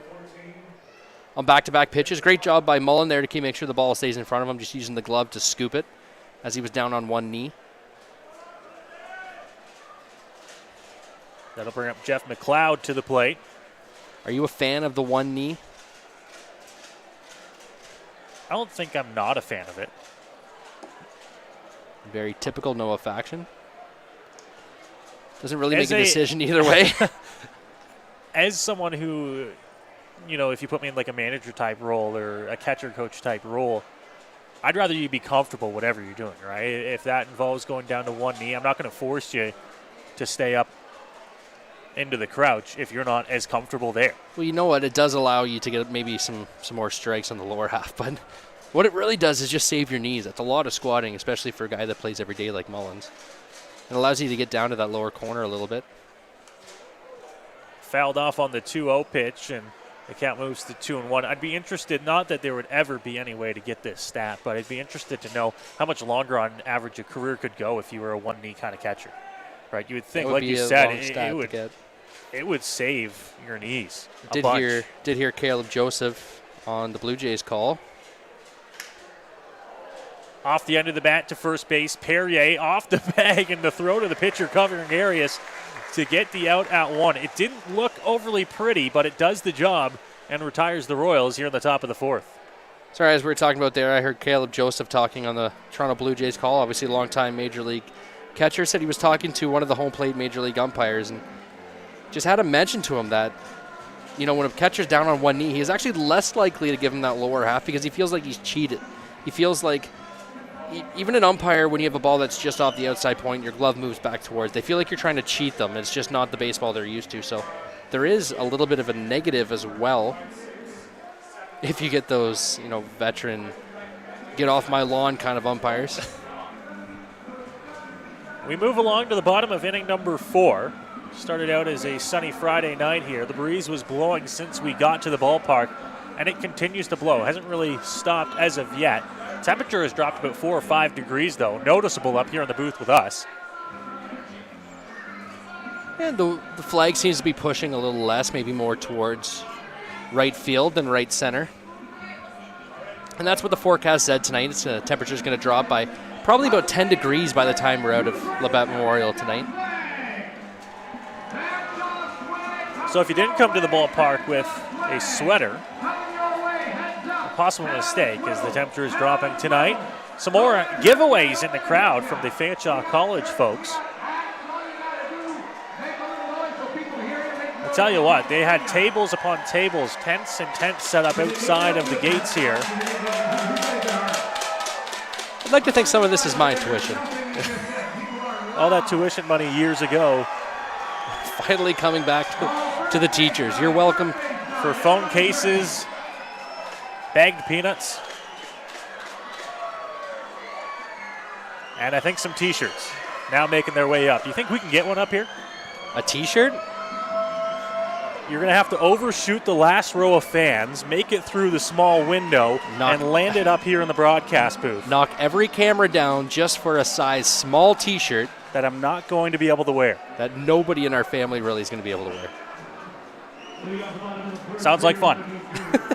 Didn't happen. Didn't get one. No, the easier way might be just to walk down to the table later. Yeah. Ask for a T-shirt. If they have any left. Taylor Wright steps in to lead off the bottom of the 4th inning. He's got the Majors 2 runs scored off his bat in the bottom of the 2nd.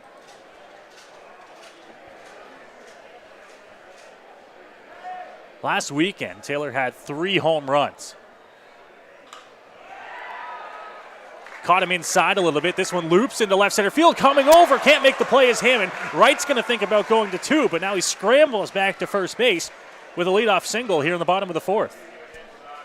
We're seeing that ball hang up just a little bit in the breeze. It stayed up. It stayed up. I thought Heyman had a chance to even get there on the run without the slide. He obviously goes into a head-first dive and just out of his reach. That will allow Wright to pull up into first base. A leadoff single for the Majors here in the bottom of the 4th.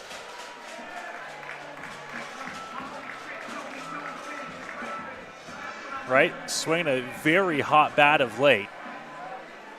As he hit that one, I was talking about his 3 home runs last weekend. If you include the resumption of the game, it was actually 4.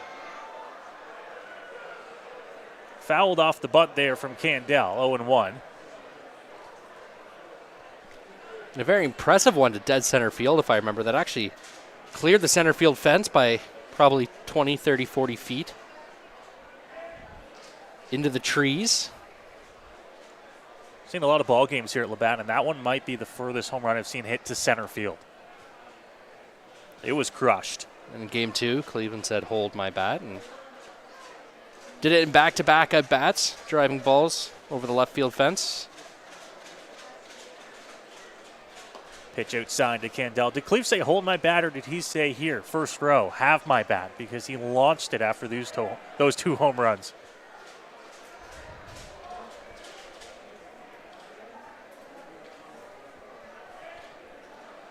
Candell's 0 for 1 tonight. He's got a 1-1 count now. Wright's going to be off. Throw down to 2 on a hop. Did he get around the tag? I don't think he did. He's going to be tagged out. Caught stealing there on what looked like a hit and run for the first out. Great throw by the catcher Roberts there, just a 1 bounce. It's not about getting there in the air. It's about getting there as fast as possible. Sometimes a 1 hopper is how you do that.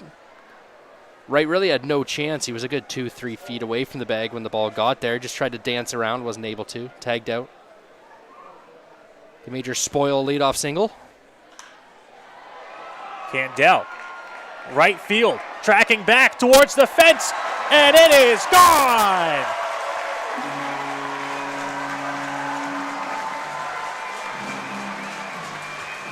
Keith Candell takes one the other way, second home run of the season with a little help of the wind. Great piece of hitting there, stays on it, drives it the other way, just gets that ball up into the wind like we talked about. The flag still pushing out that way, and I think we can both agree, a little bit of assist from the wind there to get the ball over. How big does that caught stealing seem now by Wright at second base? But the Majors will take the run, putting them up 4-0 now. 3-0, my apologies. Swing and a miss from Perrier.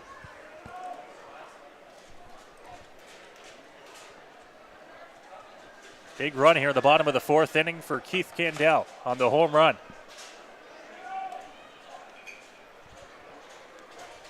For one of the unexpected bats, with all the bats in this lineup that can put a ball out, Keith Candell's not really the one you think about. It's more to the defensive shortstop. We'll give you something at the plate, but able to put a charge in that baseball.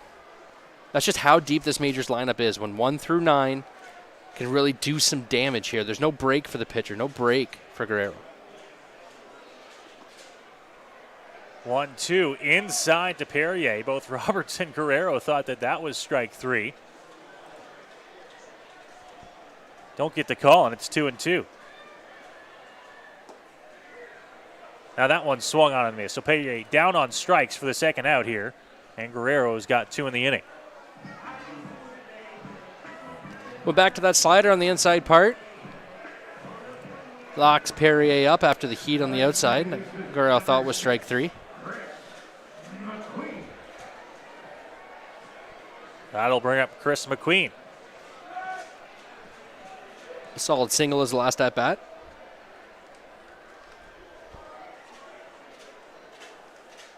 Chris down in the 9 spot tonight. He could use one of those nights where he just puts a couple of hits together, maybe a 2-3 hit night to help out that struggling average early here in the season. Guerrero really working quick there. McQueen was still looking down at the dirt, pushing around. The Majors really need to get in the box and get ready. Make sure you're ready for this baseball. Low for a ball, 2-0. Back to your point. One of the biggest things for Chris McQueen is just put the ball on the ground with those legs and that speed.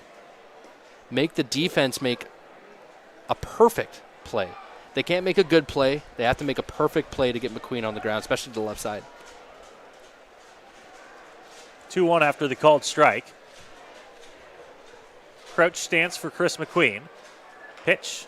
Chopped. This one's going to be a tough play. Coming across the infield, LaRue, and he won't have a play. Right on cue, the speed of Chris McQueen gets him an infield single.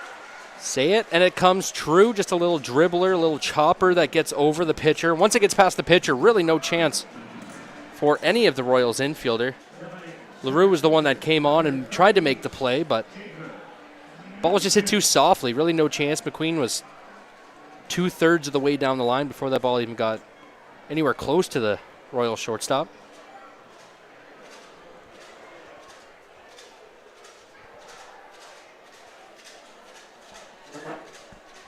Two gone now after the infield single. Chris McQueen at first base. Ripped and foul. Right at the plate there for Newton.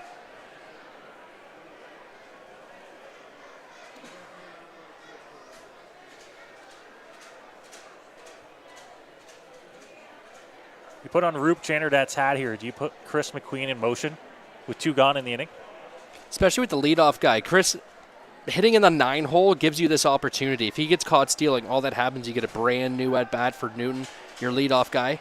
Oh, that was a close pickoff back to It one. looked like Chris was thinking the exact same way, where he had a big lead. He was leaning one way. I think you're going to see McQueen take off here. But like we talk about, the worst thing that happens is you get a fresh at-bat for your leadoff hitter. Not going on this pitch. It's inside to Newton. 1-1. But if you're going to do it, you need to do it early in the at-bat. First 2-3 pitches, obviously we've 1-1 count. We've seen two go by here, so it's got to be soon, because what you don't want to do is put Newton in a spot where he's already way behind in the at-bat before you can even get a guy in scoring position. Fakes this one. Newton slams it down the right field line and just foul. That could have been another run for the Majors. Would have been another run, as Chris McQueen was already coming up onto third base by the time that ball lands foul. Tough break for the Majors there. Maybe 2 feet. Foul. Just off to the right of the line. So Newton was able to get the head out on the bat there. Going to give McQueen an extra second to get a breath at first base. Veteran move by Jacob. McQueen wasn't off on that pitch. But now it's a 1-2 count here on Jacob Newton. Throw back to one. Close again. A couple of good pickoff moves there from Guerrero. Chris was a little late there, too. It looks like he's dug in that right foot. I would expect him to go at some point here. Hasn't gone on the first 3 pitches. Not going on this one as well. Misses outside to Newton. At this point, Newton's got to know as well that treat this as bat as if Chris isn't over there. Right? If he runs, he runs. Be ready to swing. 2-2. McQueen not going. Newton hit on the ground. Second base. Couple of hops for Darius Barless. The throw to one will be in time to get Newton and retire the side here in the bottom of inning number 4. But the Majors get another run off the solo home run from Keith Candell to make it a 3-0 game here on this Friday night. Majors going to the top of the 5th inning. Jose Arias back out to the mound when we return here on Majors TV. Here we go. Believe me, you've never heard a talk show like this. I'm sleeping with Joe Carter. By the way, Joe did not touch the ball. Yeah, I have to say, your voice is fantastic. Meet Smitty. Listen, I'm the brains here. And Mitty. And I'm the good-looking funny one. This is the Smitty Mitty Show.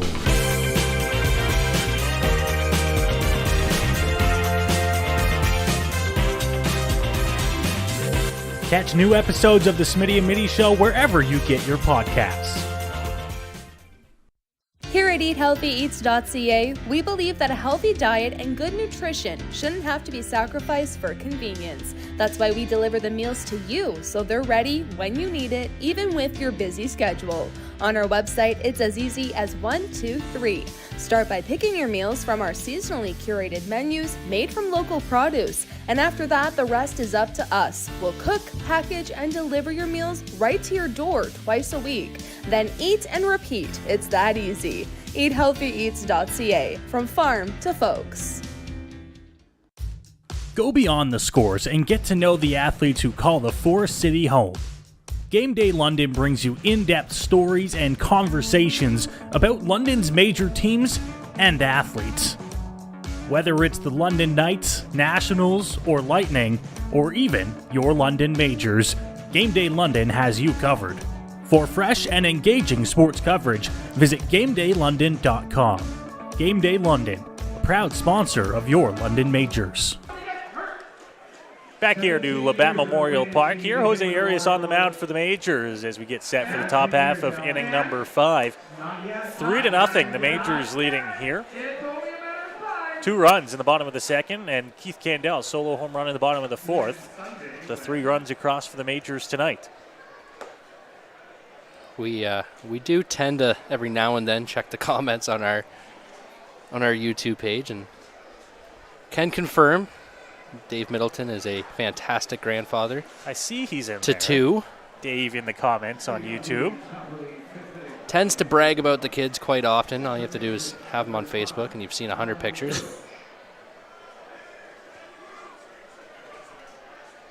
Better than not being proud of you, I guess, right? Well, nobody said he's proud of me. Nobody said that. He's proud of the grandkids. That's about as far as the proud goes. First pitch from Arias will miss outside. Count moves to 1-0 here. Kyle Cush will lead things off here for Guelph in the top half of inning number 5. It's 7-8-9. Cush, Roberts, LaRue for the Royals. Called strike there. Count evens up at 1-1. My brother also in the stadium today, so I think he just wants to maybe try it again. He knows he didn't do too well with the first 2, so.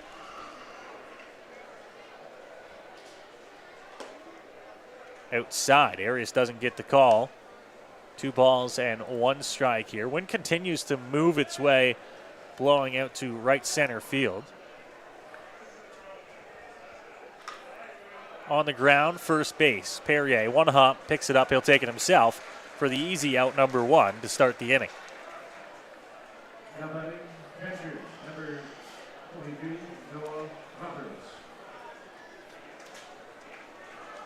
Rios doing a good job keeping that pitch count down. He was at about 30 pitches earlier in this game, now up to 68.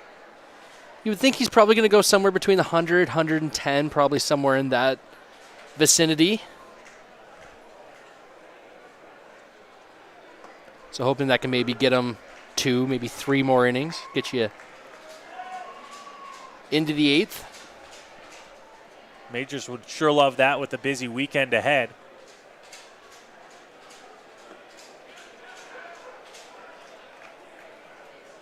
Called a strike on the swing there. Looked like he was looking to get the appeal at second base. There's no umpire there.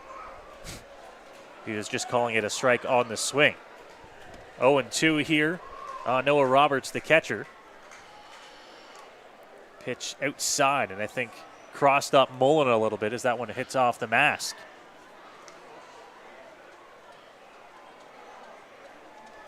It's one of the scariest moments for a pitcher or for a catcher when you're sitting there. You're looking for a curveball. Pitcher throws a fastball, and you're waiting. About a half second before it hits you, you think this isn't going to break. 1-2 in the dirt. Went with the off-speed pitch there to Roberts. Couldn't get him to chase. To all the young catchers there, watch what Mullins did. Even though there's nobody on, he still went through his motions. He blocked that ball, got down to his knees. Baseball's about reps. Make sure you get your practice in. On the ground. Perrier over again from first. Bobbles it. Has to shuffle it over to Arias, who's covering. And once again, not the prettiest of plays in the world, but Perrier doesn't care. It's an out on the board. 2 gone. It's not a beauty pageant, and good for Perrier because he's made 3 plays in the last 2 innings that none of them have really looked overly beautiful.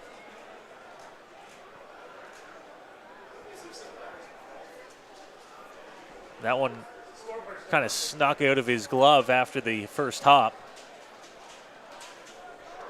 But with that long wingspan, just picked it up, shoveled it over to Arias, who was covering. And a great job at Arias of covering. A lot of guys, when they see that ball hit over to first base, aren't quick to get over.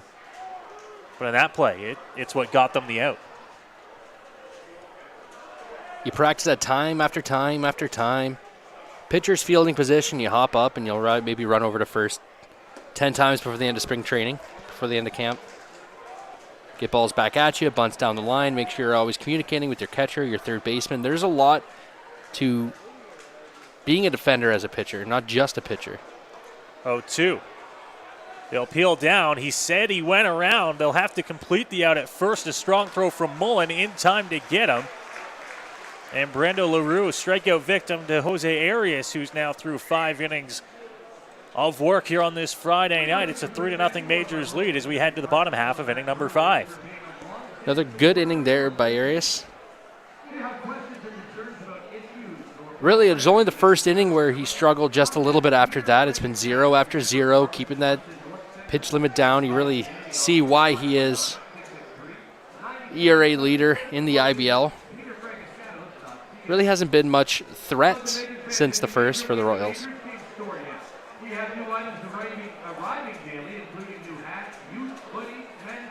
Going to the bottom of the 5th inning, Drew Lawrence will lead things off for the Majors. It's Lawrence, Brownlee, and Mullen.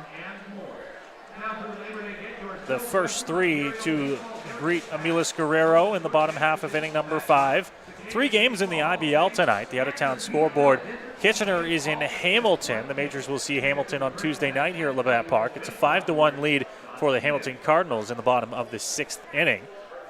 And the other game going on down at Arnold Anderson Stadium in Brantford, the Barrie Baycats in the bottom of the 4th inning right now, an early 4-1 lead over the Red Sox. Here in London, 3-0 Majors lead over the Guelph Royals. And if you happen to be a Blue Jays fan, tough night to be one. Do not worry about flipping over to Blue Jays game. Stay right here with us in downtown London. As the Yankees are currently up 10-1 on the Toronto Blue Jays, an 8th spot in the 5th inning.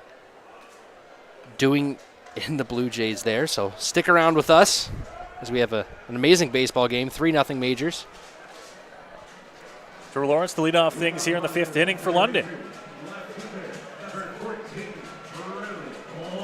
Amelis Guerrero starting the bottom of inning number 5 through 4. He's thrown 76 pitches.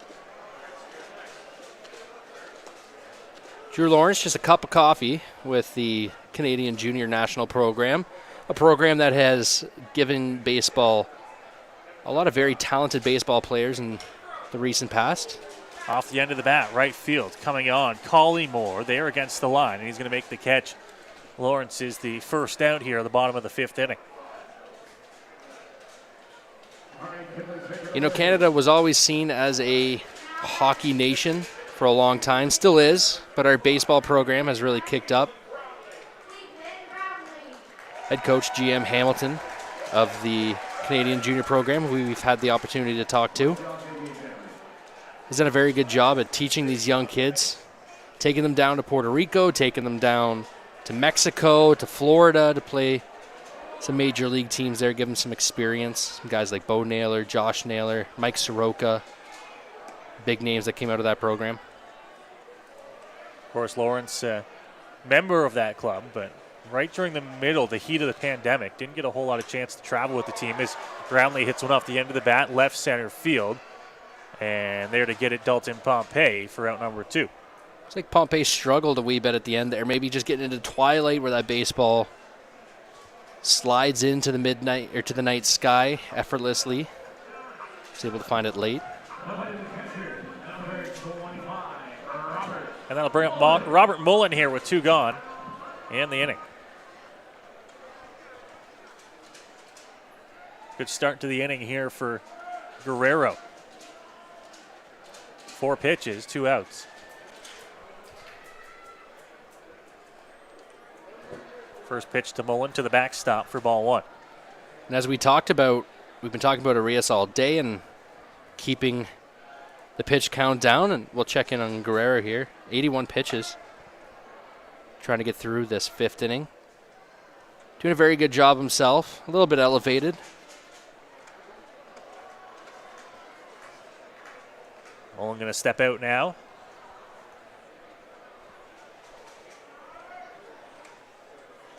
Guerrero has his sign. Mullen, right field. Carrying back towards the fence, and that one caught right up against the warning track by Malik Collymore. That ball just kept on carrying off the bat of Mullen for the 3rd and final out here at the bottom of the 5th inning. But it is a quick 1, 2, 3, 5th Believe inning. me, you've never heard a talk show like this. I'm sleeping with Joe Carter. By the way, Joe did not touch the ball. Yeah, I have to say, like, your voice is fantastic. Meet Smitty. Listen, I'm the brains here. And Mitty. And I'm the good-looking funny one. This is the Smitty Mitty Show.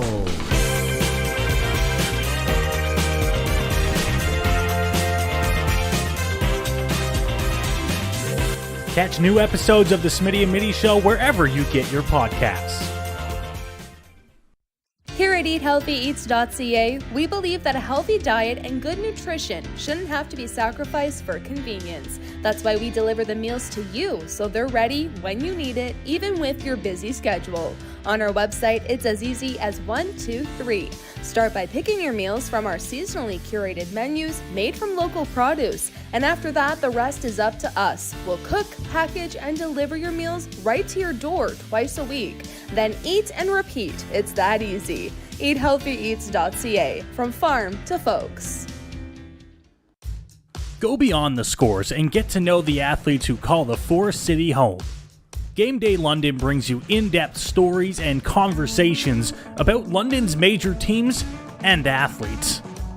Whether it's the London Knights, Nationals, or Lightning, or even your London Majors, Game Day London has you covered.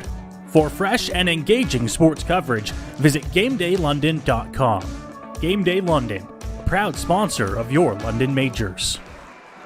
Welcome back inside the Game Day London broadcast booth here at beautiful Labatt Memorial Park in downtown London, Ontario. Tyler Middleton, Noah Smith heading to the top of the 6th inning. Majors up 3-0. So Jose Arias comes back out for the top of the 6th inning, just making his way out for his warm-up pitches as his catcher Mullins. Done a great job so far in the ballgame tonight, Tyler. He has, and he looks to continue on here. He's been on quite a tear lately on the mound, and we'll look to continue that here as we move along to the top half of inning number 6. Like we talked about, some early struggles in this game, but really those early struggles came with the elements, with the sun, as a pop fly drifted into right field, landed right in front of Joseph, right between Joseph and McQueen, as neither of them could really find the baseball. But really the only damage done by the Royals was that hit, as that put runners on 2nd and 3rd, and I think that was the last time the Royals have touched third base. Just keep being impressed every single time he takes the mound. You think he can't do any better than he did last time, and he proves you wrong. See how low we can get that ERA.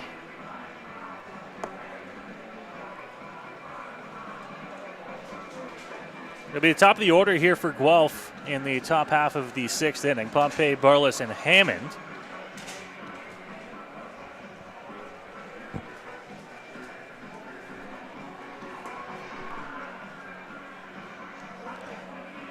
As Jose is finishing up his warm-up pitches.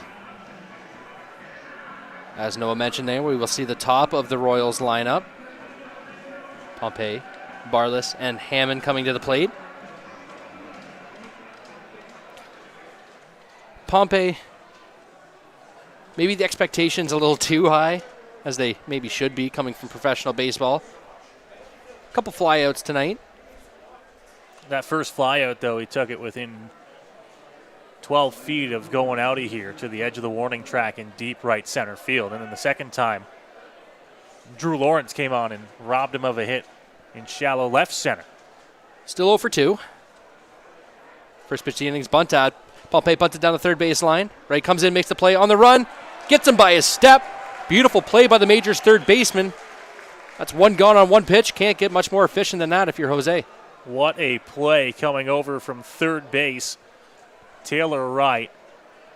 I thought, Tyler, that he was going to have to barehand that, and that was the only play he was going to have. But quick from the glove, right up to the hand, and already in the throwing motion. Coaches would tell you time after time after time, if that ball is moving, make sure it gets into your glove. Really hard to barehand a ball that's moving. Give yourself the best chance. Try and get that ball in the glove, throw on the run. Beautiful play by the Majors' third baseman, as the first pitch is in there for a strike to the number two hitter, Barless. Darius 0 for 1 on the night as he takes a cut at strike 2. 0-2 the count. Barless 0 for 1, as you mentioned. Reached base already once tonight. The 0-2 pitch. Down in the dirt. Nice block by Mullins. Keeps it in front of him. Again, not that he needed to, but the umpire will go out and clean the plate, give him a little break.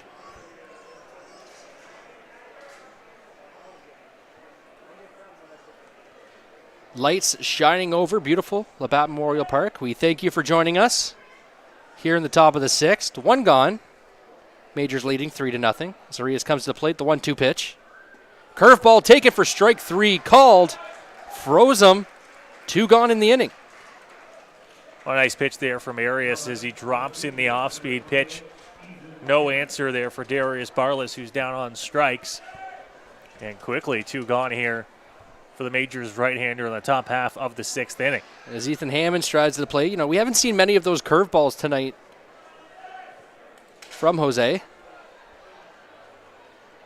But when you got an electric fastball like he does, and it's hard to put a barrel on that, then why go away from it? Stay with the heat, as they say. First pitch to Hammonds, chopped on. First baseman Poirier is going to take it, make the flip over to first, covering just in time is Jose. Another beautiful play by the pitcher and the first baseman.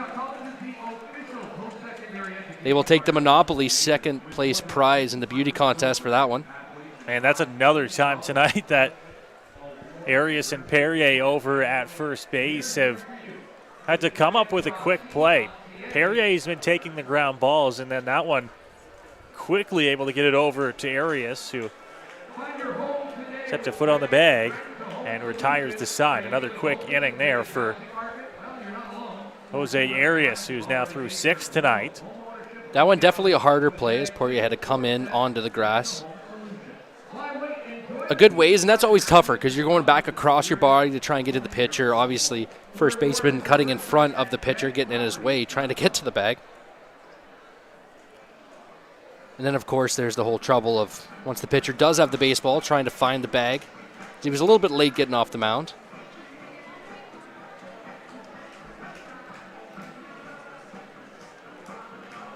We go to the bottom of the 6th here. Guerrero back out onto the mound for the Royals.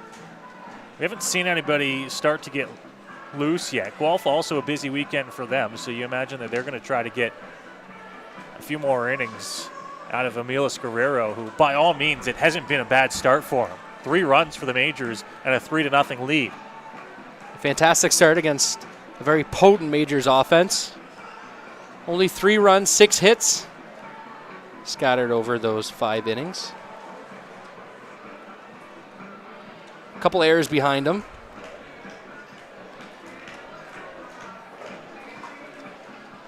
A couple Majors errors on the base paths of well have led to the conclusion of a couple innings, keeping that pitch count a little bit lower than where it maybe should be. 82 pitches as we speak for Guerrero. Starling Joseph will lead off the inning here for London. It's Joseph, Wright, and Candell in the bottom half of the 6th inning. Temperature continues to drop here in London. We have now dropped 7 degrees since first pitch. Started at 24. We're now at 17 degrees here in London. Some sweaters now I'm starting to see out in the crowd. Wish I had one with me as the Majors Energizer Bunny takes a swing at the first pitch.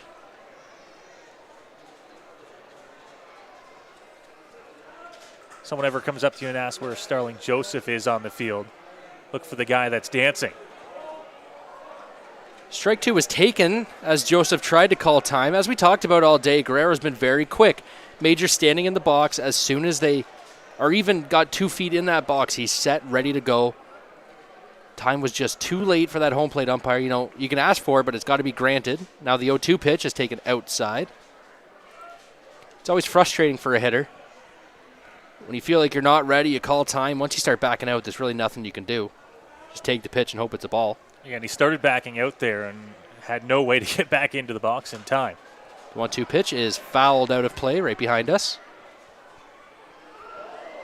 And by that time, the pitch was already right there. And probably what actually is going to turn out to be one of the best pitches he'll see in the at-bat.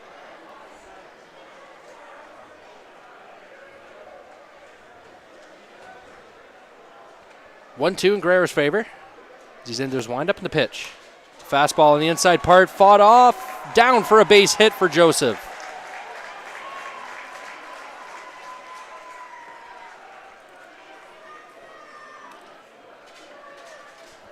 As the leadoff hitter, will find a single.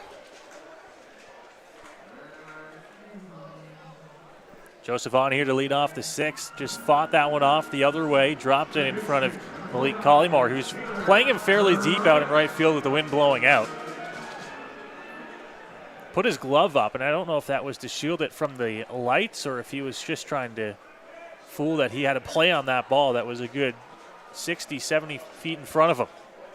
Could be the wind, too, as that ball's fouled back. You know, wind pushing into your face, maybe that glove up just helps keep the eyes from watering. As Taylor Wright, Major's third baseman, digs into the box, already 0-1 after following the ball straight back to the fence. Ball's grounded to the second baseman. Taylor made double play over to shortstop for one, back to first, not in time. Taylor does a good job of getting down that baseline, beating it by about a step to save the Majors an extra out. And that was a great job, actually, at second base by Darius Barless. The last hop it took before it got to him at second comes up high on him. He's able to recover, at least get the lead runner, and actually still put them in a good position to try and turn to. Maybe just wasn't hit hard enough. I think it was hit hard enough, but that last hop, when it goes from going down to up, that changes enough to throw you off at second base the half second that it was that they were behind him at first. Either way, they've got the first out here. As Keith Kendall, 1 for 2 with a home run, digs into the plate, takes ball one.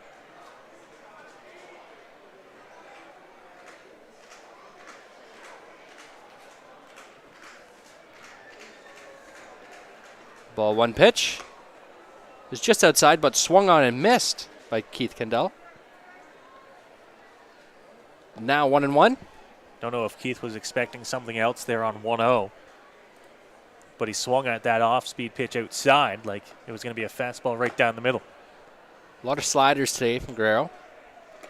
As time is called there late by the home plate umpire. Kind of a mix of both we've seen this inning. As Joseph tried to call time earlier in the inning, was not granted it, took a strike. Kendall was given that late time call as Guerrero continues to work quick. 1-1 pitch is popped out over the first base grandstand.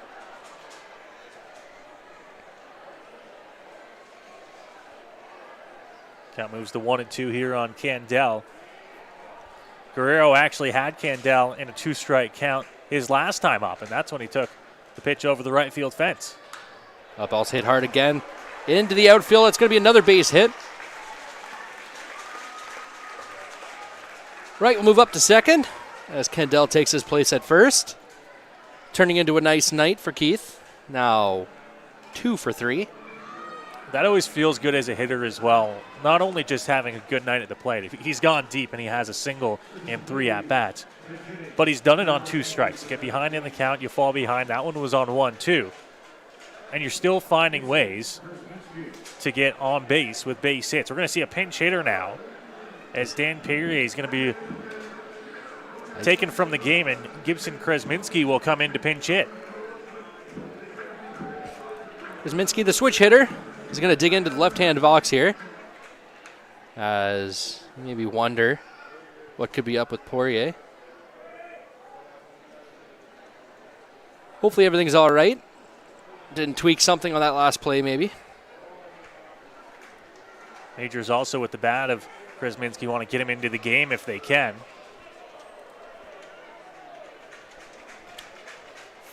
First pitch, Kresminski sees of the night is a strike at the knees. Hitting .286. He's just played in 3 games since coming back from Canisius. That ball is hit right between the shortstop and the third baseman.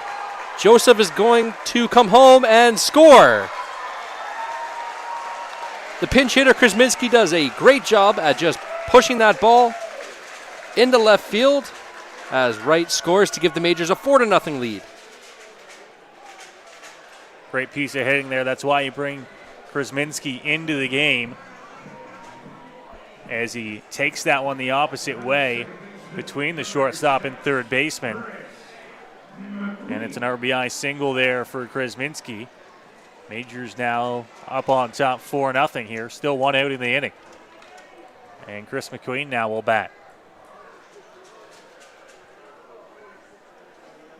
As you saw on the replay there, great job by Wright scoring. Getting down and dirty, making the Majors locker room staff do a little extra laundry. Chris McQueen now digs in, takes the first pitch he sees low. Cush playing him kind of even with the bag at third. One gone here. I'm actually not going to be surprised if McQueen tries to lay one down. This is the kind of spot he likes to do it in. Instead, he pops the ball to left field. Play's not going to be made. Kendall scores easily as he was off. He read that perfectly, Keith. Kendall scoring from second base as he was off on the pitch, and that's an RBI for Chris McQueen and another base hit.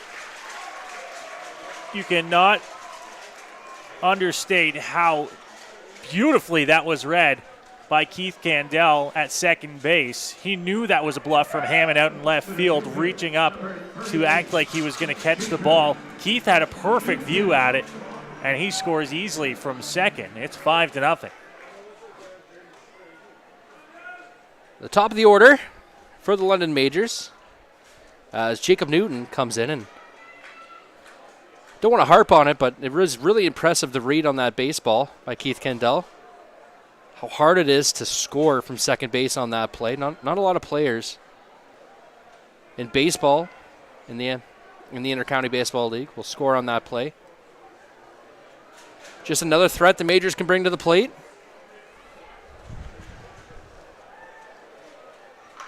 As Newton rips the ball foul. Look out down there. And the wind's picking up and a lot of dirt. Whipping up the dirt here at Labatt Park. And now Malik Collymore down in right field has to pick up a ball that was in play.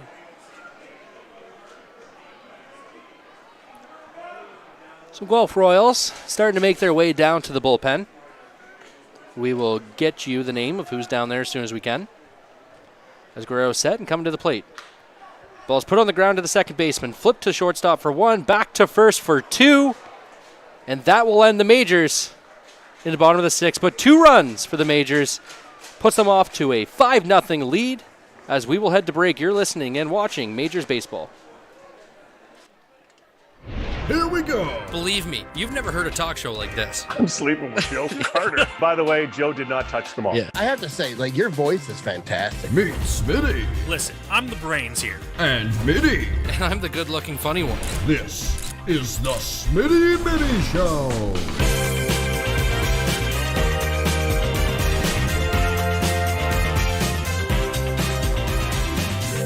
Catch new episodes of the Smitty and Mitty Show wherever you get your podcasts. Here at EatHealthyEats.ca, we believe that a healthy diet and good nutrition shouldn't have to be sacrificed for convenience. That's why we deliver the meals to you so they're ready when you need it, even with your busy schedule. On our website, it's as easy as 1, 2, 3. Start by picking your meals from our seasonally curated menus made from local produce. And after that, the rest is up to us. We'll cook, package, and deliver your meals right to your door twice a week. Then eat and repeat. It's that easy. EatHealthyEats.ca, from farm to folks. Go beyond the scores and get to know the athletes who call the Forest City home. Game Day London brings you in-depth stories and conversations about London's major teams and athletes.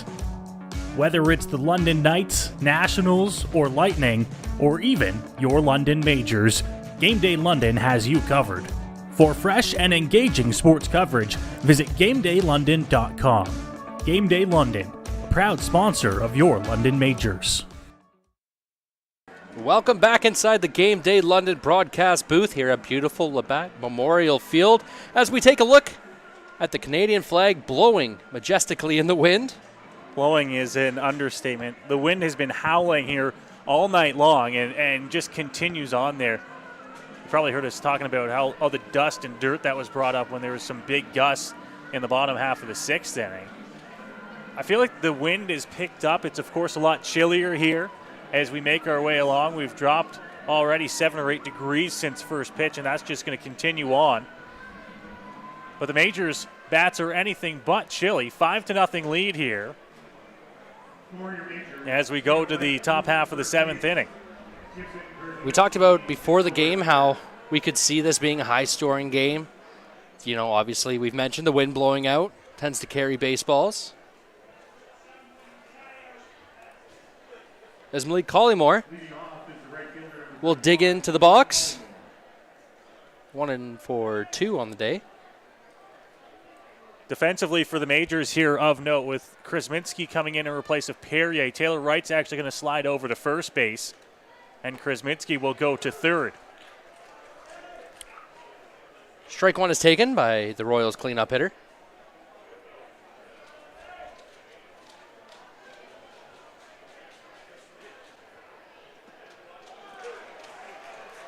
Strike two.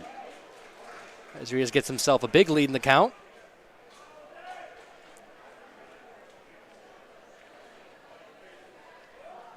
And the 0-2 pitch. Curveball swung on and missed for strike three. And that's going to be the first out of the top of the 7th. Quick and efficient for Jose Arias there. 3 pitches, 3 strikes, and the first out here of the inning. Good morning, good afternoon, good night. You can't get much better than that.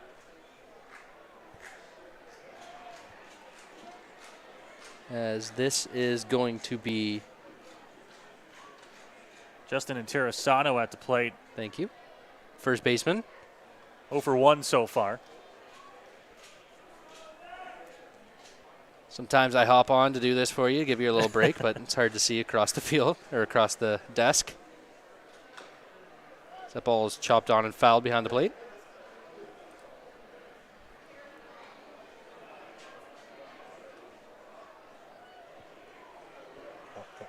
And they're going to call time, I believe. One of the Fanshawe giveaways has found its way onto the field. With everything that Fanshaw's given away today, was bound to happen, as it looks like maybe the crowd starting to disperse just a little bit as the temperature lowers. If you were here for a work outing and you didn't bring a sweater, then I don't want to say I can understand leaving the ball game early with the home team about 5-0, but also a lot of kids, and we're moving into the late part of the night. 2-1 count on the Royals' first baseman. Ooh, ball's chopped on and gets the umpire in a very sensitive spot. He's going to walk it out. And good on Mullen here to Mullen go goes check. out to the mound. Yeah, he'll go check on Arias here, who gets himself back into a 2-2 count now.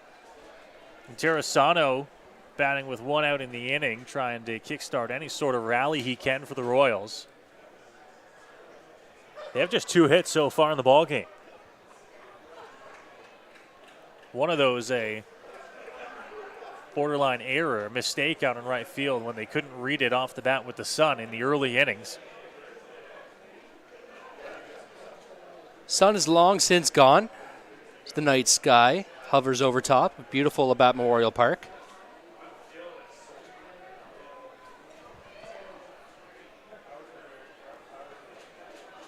Two-two pitch from Jose.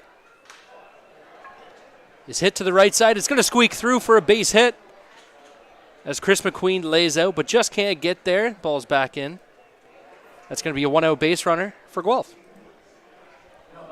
Great piece of hitting there by Interessano as he takes that one into right field. Taylor Wright, who has been at third base for the first 6 innings of the ball games, with Chris Minsky coming in to pinch hit, moved over to first. And I think the only shot the Majors had at getting it out on that play was actually if Wright went and got it off to his right side, and Arias would have been covering at first. But there was no shot really at second base for Chris McQueen. Jeff McLeod now. 0-for-2 on the day.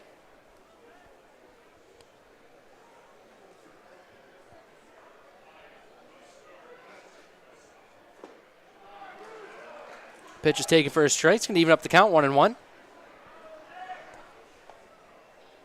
Yeah, sometimes you get those ground balls towards first base, and you just don't know if you should take it or you should leave it for your second baseman. But if you don't have that initial step towards the ball, then you might as well just retreat back to first, as you really don't give yourself any chance or opportunity. The worst part is if you're out there and all of a sudden the second baseman makes a sliding play and there's nobody at first to catch the baseball. Arias now finds himself in a 2-1 count. Arias has been really good at getting over to cover, though. That's one thing. The ball's fouled out of play, and of course a ball hit to the right side, you should automatically, and the catcher should be yelling at you. Pretty much everyone on the field should be yelling at you to get over, but sometimes it just doesn't cross your mind when a ball is hit, you know, where you think the second baseman should be or where you think even the first baseman should have an easy play at it, so it's always good repetition as a young pitcher to make sure you're getting over there on every ball to the right side. It's the 2-2 pitch is inbound. The ball's put in play again to the second baseman. Crean slides, knocks it down, keeps it in front of him, can't make a play. Another beautiful play by Chris McQueen just to even get to that baseball, but he wasn't able to field it cleanly, wasn't able to pop up and make a throw. That's going to put 2 runners on for the Royals here. Easily the most threatening half inning they have had since the first. And now Kyle Cush will come to the plate here with the runners at first and second. It's an infield single as McQueen had to dive to make the play. Got a glove on it. Cush 0 for 2 in the ball game tonight. This next pitch for Jose, number 96. And that pitch is taken up and away. Majors are going to find themselves in double play depth. Looking for a ground ball to get themselves out of the inning. It's the 1-ball pitch. Is cut on and missed. That will leave in the count. Great pitch there by Jose. Gets himself back into this one. Still just a ground ball away from getting out of this inning.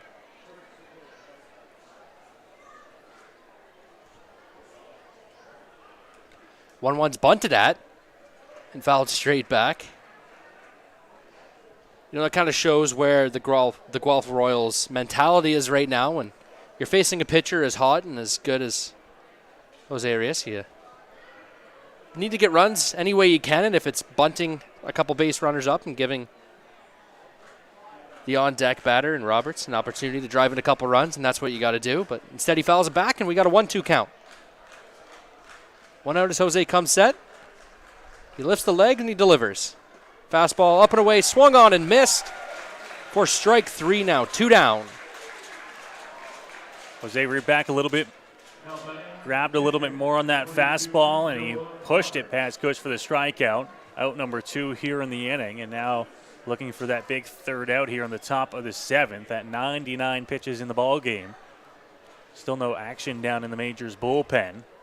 You would think this would be it, as you mentioned, that pitch count climbs up towards the century mark. That pitch is cut on and missed. It's going to be Noah Roberts, the catcher. Cloyd on first.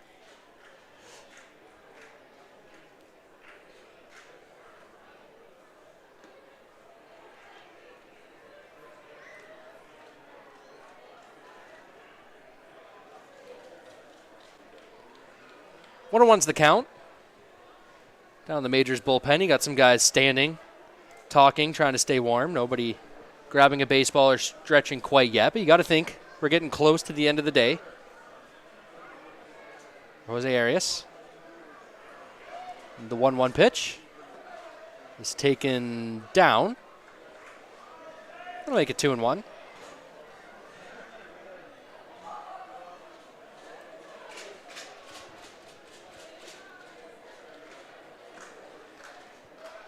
Eight and 9 here in the order for Guelph. This is where Jose's got to really buckle down, get through this inning. Another very late time call by the home plate umpire. Interesting, he did not call any time. And there was a few times earlier in the game where players were trying to ask for it. He did not until that one instance a couple innings ago. where Starling Joseph backed off the plate thinking he was going to get time and didn't get it and wasn't overly happy. But since then, 2 late calls. So we'll do it again, the 2-1 pitch. It's chopped into play up the middle. Chris McQueen ranging, makes the throw to second base. What a fantastic play to get the force out at second by Chris McQueen, and that will retire the Guelph Royals in the top of the 7th. What a play by McQueen coming over, ranging all the way behind second base. Flips it over to Keith, and they get their third out, and a big one there for Jose on the mound. Heading into the stretch here at Labatt Memorial Park. Majors up 5-0.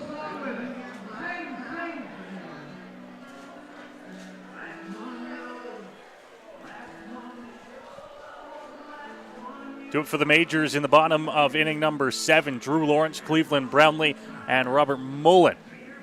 2, 3, and 4, trying to add on to this lead if they can. And what is a 5-0 lead. You see it on your screen there. Majors 5 runs on 11 hits, no errors in the ballgame. Guelph, no runs, 4 hits, just the 1 error. As we go to the bottom half of inning number 7.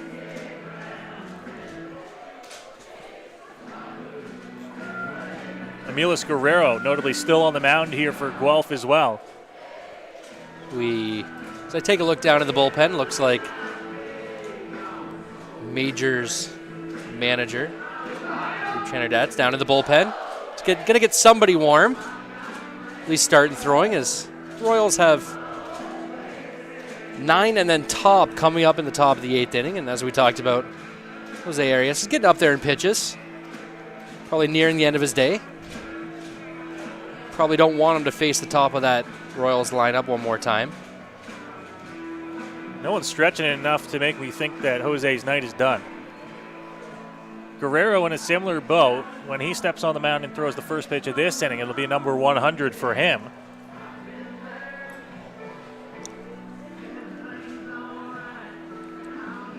And we did see some action down in the Guelph bullpen, but nobody up and getting warm now. So either they're ready to go, or they're going to try to get another inning out of Guerrero. Now Braden Farrington looks like he's up and starting to throw in the Majors bullpen just lately. You know, I think sometimes you talk to people who haven't done it, who don't know a whole lot about baseball, and you say, just think 100 pitches, that's not that much. But tomorrow is definitely going to be sore for these 2 pitchers. You'll feel it in your back, and your side, your shoulder, your elbow, your neck.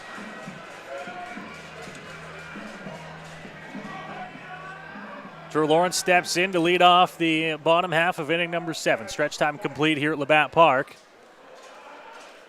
And Guerrero gets ready on the mound for pitch number 100. Pitch number 100 is fouled back to the backstop by the Majors left fielder. Done a whole lot today. He got his Player of the Month award. That ball is driven to right field. It's going to hang up. Collingwood's underneath it. Makes the catch. Quickly 1 gone here off the bat of Drew Lawrence. Not quite as busy a weekend for the Guelph Royals. They have the Majors tonight and the Majors tomorrow, and then a couple of midweek games for them, Tuesday and Thursday, respectively. Starting to get at the heart of the IBL season as the standings start to take shape. Cleveland Brownlee will step in, take the first pitch outside. Interesting as we talk about the schedules. The London Majors, of course, mostly due to geography, but playing far less weekday games than the rest of the IBL. They play coming into the start of the season. They had just 3 weekday games scheduled. The next closest team in the IBL, 11. Ball's popped up. It's going to find the seats. Bring the count to 2-1. Yeah, I mean, obviously a disadvantage for these guys to play midweek. It's tough sometimes when guys have jobs. Working man's league. 2-1 pitch is driven deep left field again and gone. Cleveland Brownlee has done it again. to just further his lead atop the IBL home run lead. It is now 6-0 Majors.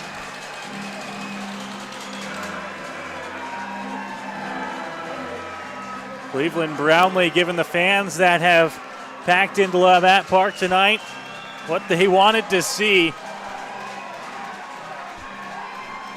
As we see it again, beautiful swing by Cleve, just lifted out to left field, really no doubt about it. Nothing more you can say, but just a pure hitter.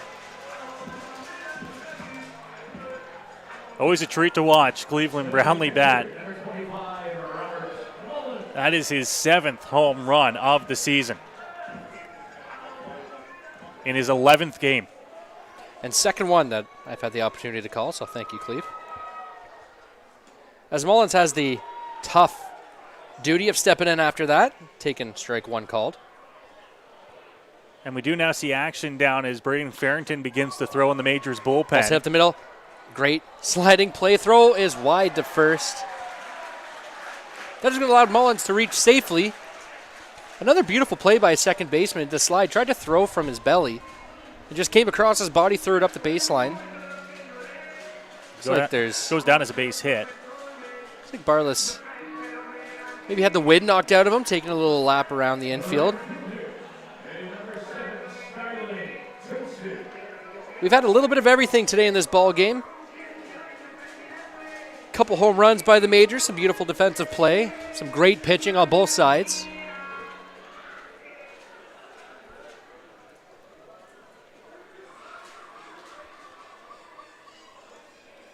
Barless now getting talked to out there at second base. Looks like he... Yeah, is he going to come out of the game? Looks like he's going to exit the game. Kind of moving his shoulder around, maybe popped it out on that slide. So Barless is going to exit here after the sliding play at second base.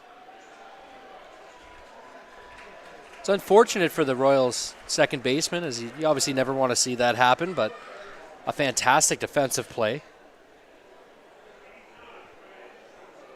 Just speculating here, that's all we can do, but looked like maybe that right shoulder on the slide kind of got underneath him, and maybe that affected the throw just a little bit. Yeah, and I think it's going to be Connor Morrow coming in. Yeah, Connor Morrow will sub in at second base for Barless. So a little reset here as the Royals take their brand new second baseman. Mullins is on first. One is out in the top, or in the bottom of the 7th inning, my apologies. His ball one is taken low by Starling Joseph. 1 for 3 on the day.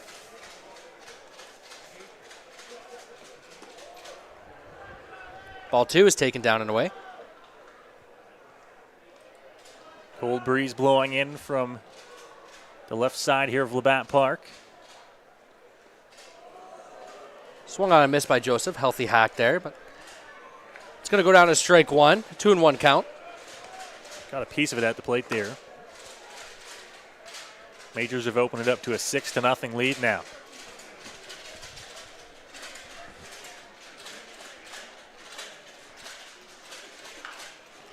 Ball's dribbled softly to the first baseman. Can't pick it up cleanly, but will still step on the bag to get one as Joseph is retired.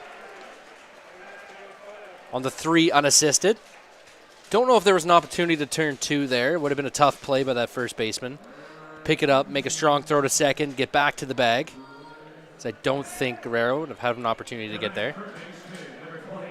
Starling, I think, when he's coming down the line on that play, you got a chance for one out. And whether or not it's going to be the lead runner at second or the guy coming down the line at first, I think you're going to get one. You'll be pushing for 2, but Joseph runs really well getting down the line to get back to 2 and then the throw back to 1. Taylor Wright hits one up the middle. New second baseman's going to make the play, throw it over to first. Not in time. Great speed by Taylor Wright getting down the baseline there as he beats it by about a half step. Tough play for Morrow as fresh into the game. He's got a range to his right. Pick up and throw across his body. Just doesn't have enough on the throw. And that's going to put Majors on the corners with 2 gone. And Keith Kendall is going to step to the plate. 2 for 3 on the day. Deep shot to right field. Also added a base hit in his 3rd at-bat. All on 2 strikes as well, keep in mind. As Keith takes a curveball, dropping in there for strike 1.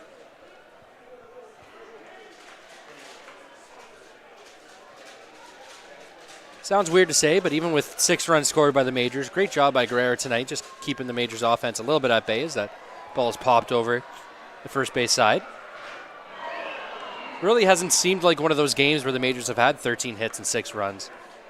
Well, they've got 2 in the 2nd, 1 in the 4th, 2 in the 6th, and now 1 across here in the 7th. There hasn't been a big inning. And the lead, although 6, isn't massive. It's a healthy lead right now. Which is why the clock strikes 10, and we are just settled here in the bottom of the 7th inning, moving along nice and quick. Kendall takes a pitch to move the count to 1-2. Pitch 115 for Guerrero coming here. 115 is outside. Evening the count 2-2. 2's across the board. Action down in the bullpen for Guelph. Marquez begins to throw. He's got to think this is probably it. The 2-2 pitch is popped back out of play. Kendall's going to make him throw at least one more.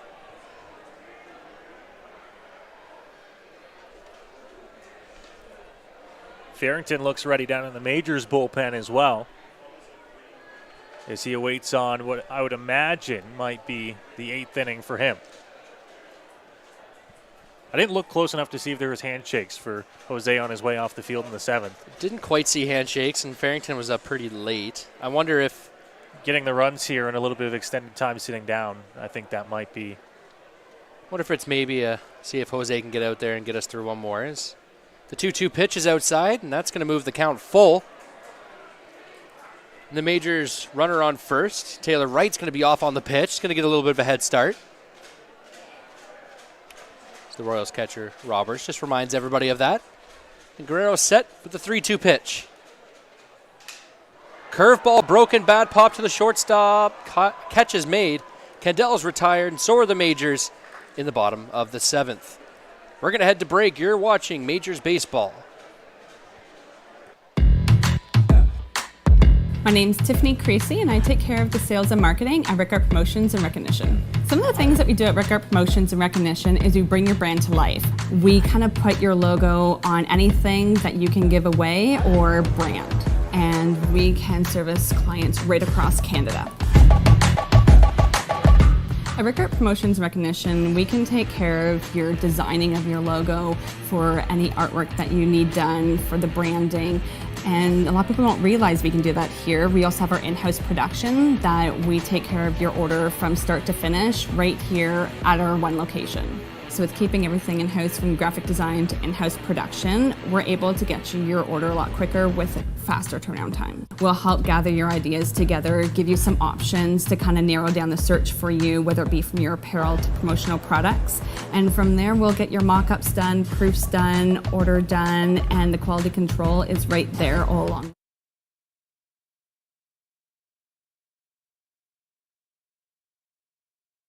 London broadcast booth here in London. Noah Smith, Tyler Middleton off to my right here as we welcome you back to Labatt Memorial Park. We go to the top of the 8th inning, and the Majors going right back to Jose on the mound. He's going to continue here into the 8th. Yeah, you wonder if maybe an add-on run there by the Majors allows Jose to get out there, maybe see if he can get you through another inning, but obviously if trouble comes, Farrington's ready in the bullpen. So I think this is more of a let's see if you can get us through. If one guy gets on, that's a quick hook, and if that does happen to happen, I think you're going to see quite a loud ovation by the Majors fans here. The Majors grateful, still sticking around. Yeah, you see Farrington down there in the bullpen, ready and waiting. Arias is at 103 pitches so far in the ball game. And, historically, and Jose especially, a guy that Roop doesn't mind going 115, 120 pitches in a ball game. I will say, though, despite the fantastic start here from Jose in the ball game, I would think this is his last. unless he gets through on 5 pitches. Ooh. There's a huge dust cloud whipped up there. The wind continues to swirl around here at Labatt Park. Might be wise for the Majors infielders to maybe pick up some sunglasses. If you're a Major here, you bring on. Do you bring your shades out? Right? That's what I was just thinking. Something to block the sand from your eyes, because the worst thing that could happen is a ground ball maybe to the shortstop, maybe to the second baseman. He doesn't see it because he's got a sandstorm blowing on him.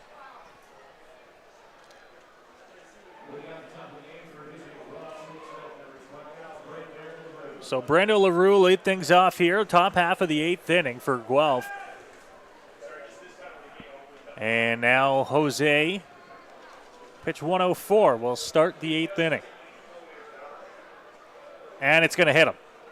So Brando LaRue, the 8-hitter in the order,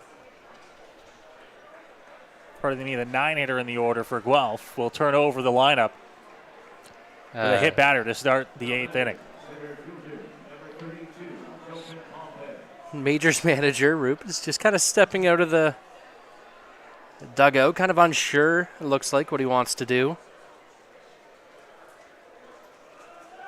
As we're moving back to the top of the lineup, Pompey will step in.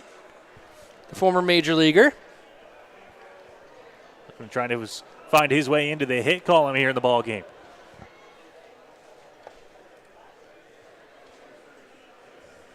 Lead from LaRue. Swung right through. Maybe getting a piece of it there was Dalton Pompey. And it's 0-1. Biggest year in the majors was in 2015. Had 34 games played. Hit to 223, had 5 stolen bags. It's another large gust of wind. Picks up a bunch of dirt. I don't know if I've ever seen a wind delay, but we're definitely moving that way.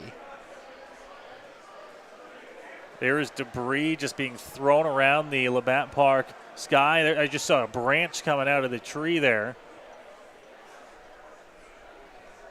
Man, we get a sunny day at the ballpark, and Mother Nature finds her way in. You leave the door open just a little bit, and there she is.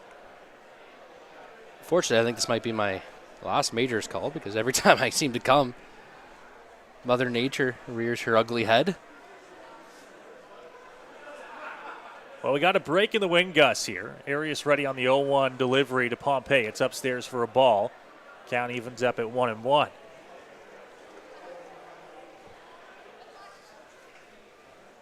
Really never stuck in the majors, did Pompey, up and down quite a bit. Finishing his career in the Diamondbacks organization. Swings at that one. Arias had him looking silly, 1-2.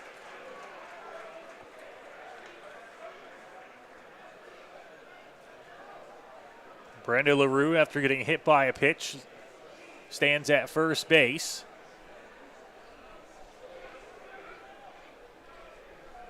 Arias with a 1-2 count here on the leadoff man, Pompey. Delivery. Chopped foul, third base side, down to the Majors bullpen, out of play.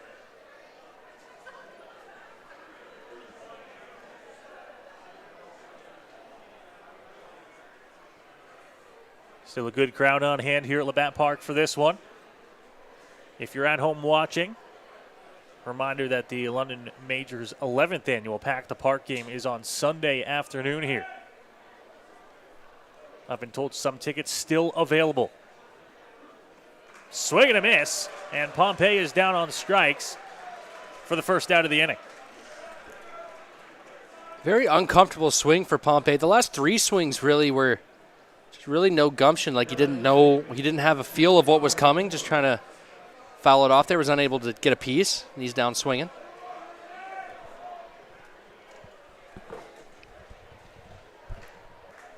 So that'll bring up Connor Morrow. He came in as a defensive replacement over for Darius Barless at second base. So this is his first at-bat of the ball game, and the first pitch he sees. He's going to foul it out of play. Onto the roof here at the Labatt Park grandstand. It's 0-1.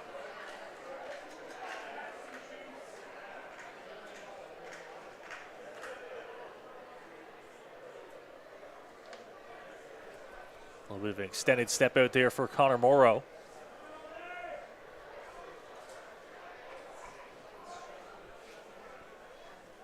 Next pitch, number 110 here for Jose.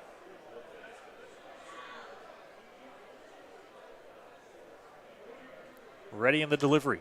Fouled back into the screen. 0-2. You're really getting the feeling here the Majors would love Jose to get through this top of the 8th inning.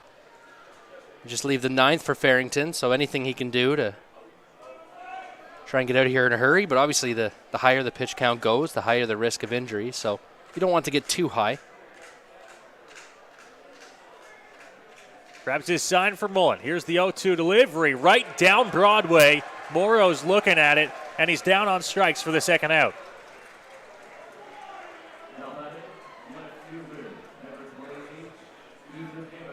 And that'll bring Ethan Hammond to the plate with 2 gone and a runner, the leadoff man, Brando LaRue, standing at first base. Jose still has life on that fastball here in inning number 8 after 111 pitches. Seems like he's actually gotten stronger the further we've moved through the game. That's what's been so impressive about this outing is seems like he's just been picking up speed the further and the deeper he's gotten into this ball game. First pitch off the plate. Came in with a good eye, and it's 1-0. Majors have Kresminski, McQueen, and then the top of the order in the bottom half of the inning. Pitch from Arias, fouled off. That one over top of the roof into the parking lot, 1-1.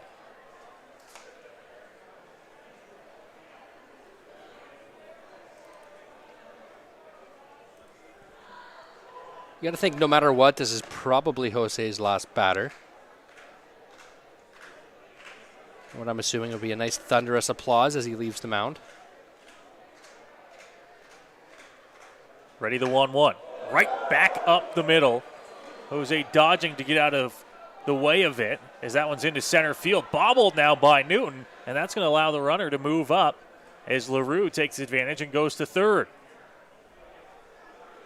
So it's going to be a base hit, and then moving up on the error is LaRue.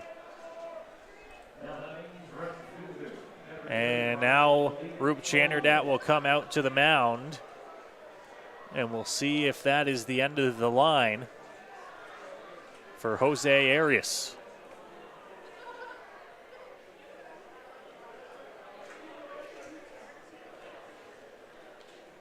He's going to keep him in there. So Jose will stay in the ballgame to face Malik Collymore with 2 gone in the inning. I guess you have a little bit of a cushion here. A 6-run lead. You have some runs to play with.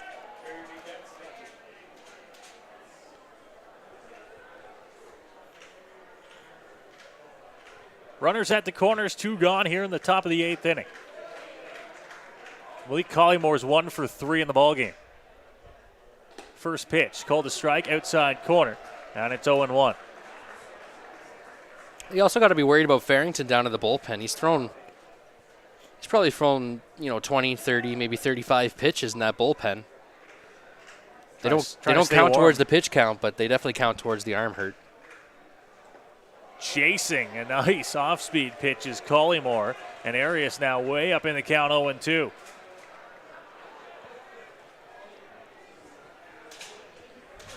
On Collymore. You got him to chase that off-speed pitch. Do you go back to it? Do you go to the fastball, try to blow it by him?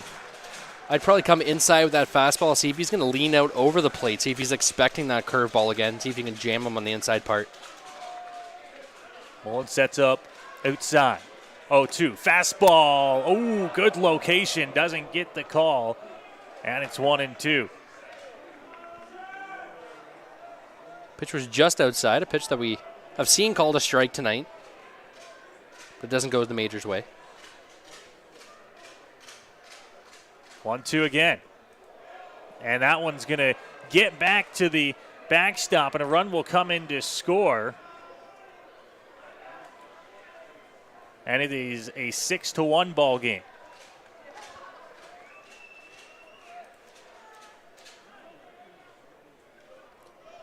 Unfortunate for Mullins, as he's had a typically great game defensively behind the plate. Ball was just hopped up on him, curveball in the dirt. LaRue comes in to score on the wild pitch. Count now at 2-2. The ball game that is now 6-1. Arias ready. Delivery and fouled down the right field line, out of play.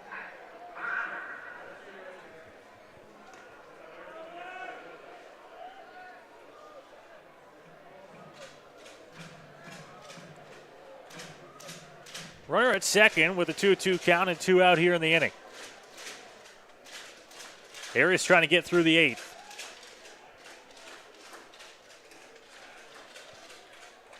Pitch on the ground, shortstop Candell has to take the hop up high, throw to one, pulls him off the bag, and the throw gets away. Another run is going to come in to score, and it is a 6-2 ball game.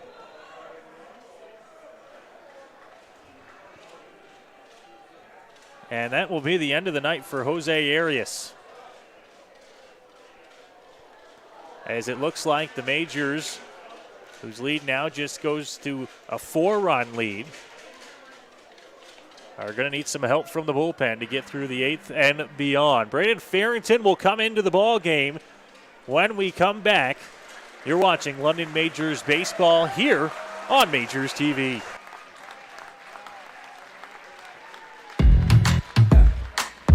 My name's Tiffany Creasy, and I take care of the sales and marketing at Rickard Promotions and Recognition. Some of the things that we do at Rickard Promotions and Recognition is we bring your brand to life.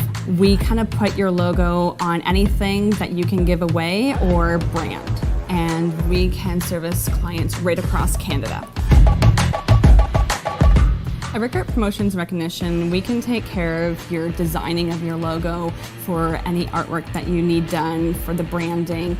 And a lot of people don't realize we can do that here. We also have our in-house production that we take care of your order from start to finish right here at our one location. So with keeping everything in-house from graphic design to in-house production, we're able to get you your order a lot quicker with a faster turnaround time. We'll help gather your ideas together, give you some options to kind of narrow down the search for you, whether it be from your apparel to promotional products.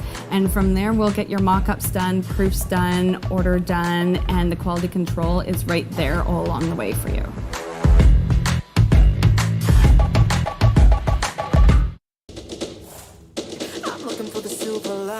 So tell me where it hides. I know I got some lightning currents running through me. I found that silver lining on the inside of me. Yeah.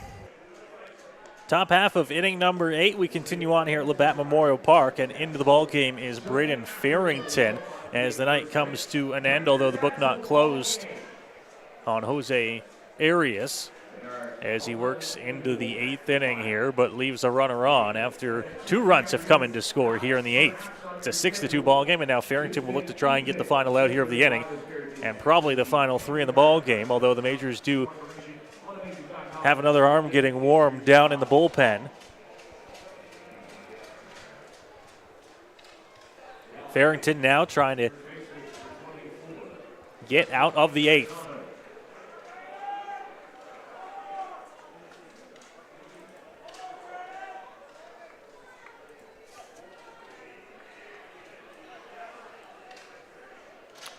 Justin Interessano, the first batter that will face Braden Farrington.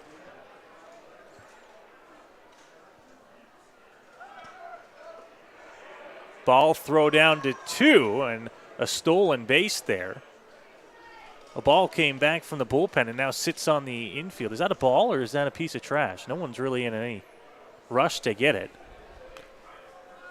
Nonetheless, a stolen base. The runner moves up to second. Really don't even see what you're looking at. I saw it come in from the bullpen, but with the wind.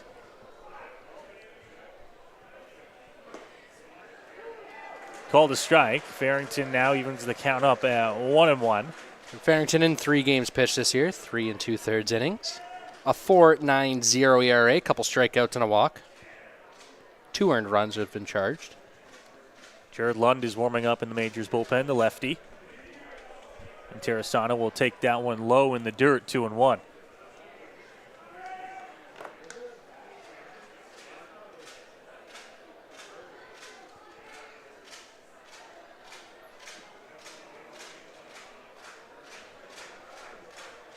Royals with another runner in scoring position here, looking to make it a good inning. Just off the plate for Farrington. 3 balls and a strike. After Interessano, it's Jeff McLeod on deck here for Guelph.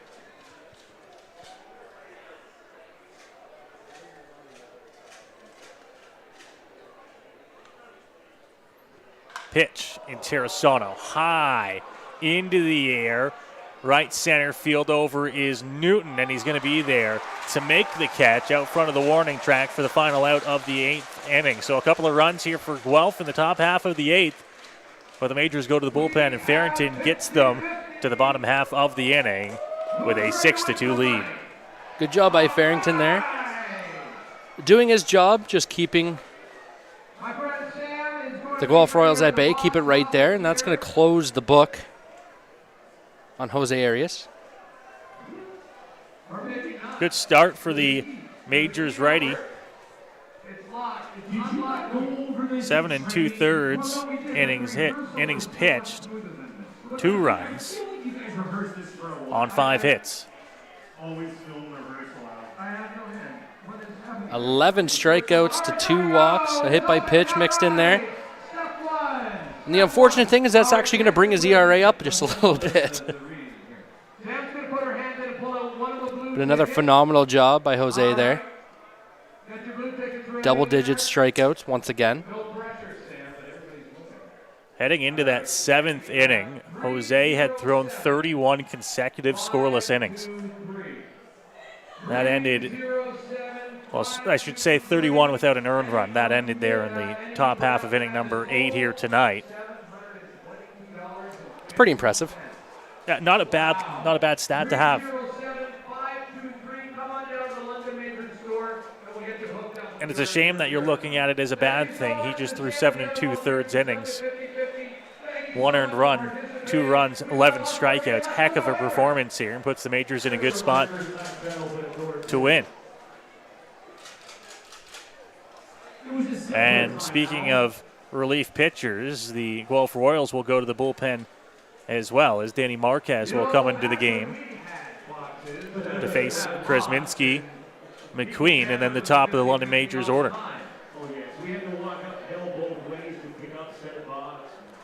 Danny Marquez in 4 games this year. He's pitched 7 1/3 innings, 7 hits. A 6.13 ERA. He's 0-1 on the year. He's coming in just trying to get the Royals back up to bat, give themselves a chance in the top of the 9th inning. See if he can ride the momentum a little bit of that top half of the 8th inning.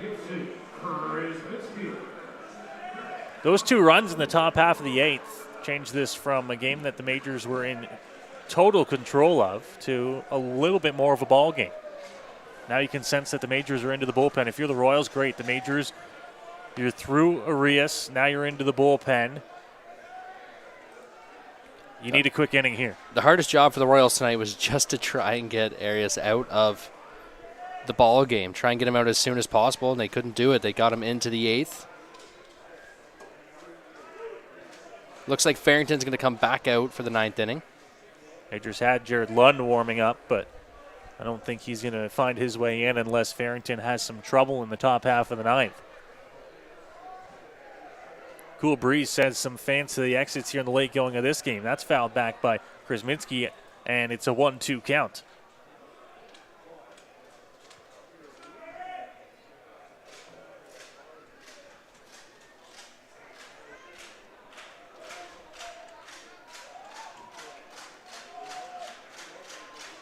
One-two coming here. Marquez to the plate. Hit on the ground, right back to him on the mound. He gloves it. Underhand toss over to Interessano at first, and Kresminski is retired for the first out. We have seen an unusual amount of pitchers making plays, an unusual amount of ones in the scoring here. As another ball chopped back to a pitcher. Nice easy play, step and throw over to first. Another pitcher's fielding position you practice quite often. The biggest fear is that you try and rush it and you throw it away. And it's one of the hardest throws you have to make. When you make 100+ throws towards home plate with pinpoint accuracy, and then you have to try and get it over to first, it's scary. Chris McQueen moved into the 9 spot tonight with his batting average down below 200, and he's put together a 3-for-3 ball game. First pitch taken for a strike on McQueen, and it's 0-1.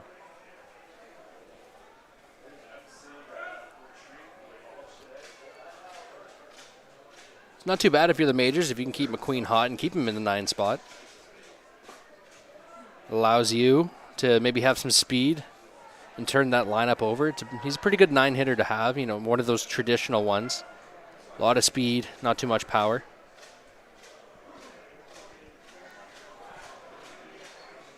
One on McQueen. That crouch stance takes ball 2.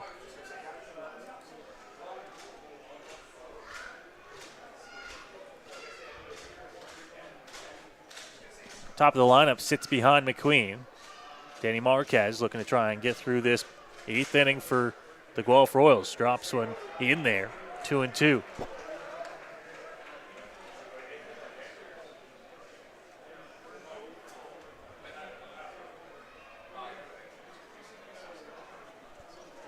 There's going to be no dirt left on the field by the end of this game. The wind has just been blowing all night long, blowing up the dust. And Terrasano at first had his hat off for a good second there, so it didn't blow off in the wind. Here's the 2-2 delivery to McQueen. Upstairs with the fastball. Count moves to full.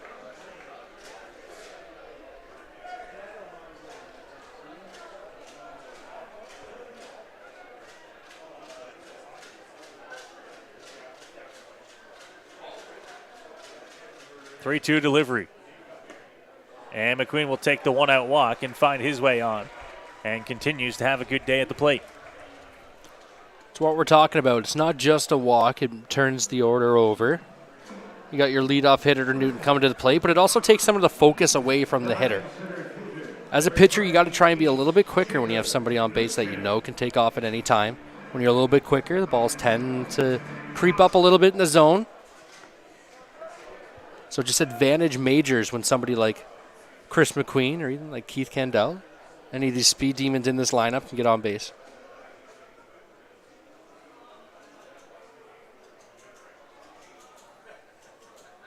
McQueen's off on the pitch, and it's going to be fouled up and out of play. Jacob Newton's 0 for 4 in the ball game tonight. 3 groundouts over to second, and then a double play his last time up.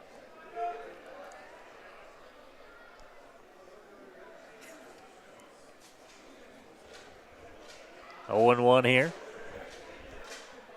See if McQueen goes on consecutive pitches. Not going this time. The 0-1 misses inside.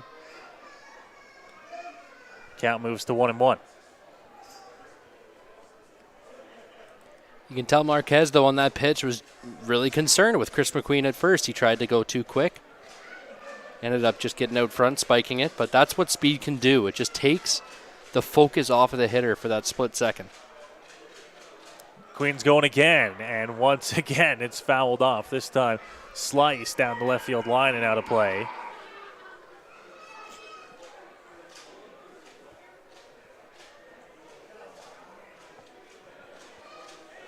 One and two now on the Majors' center fielder, Jacob Newton.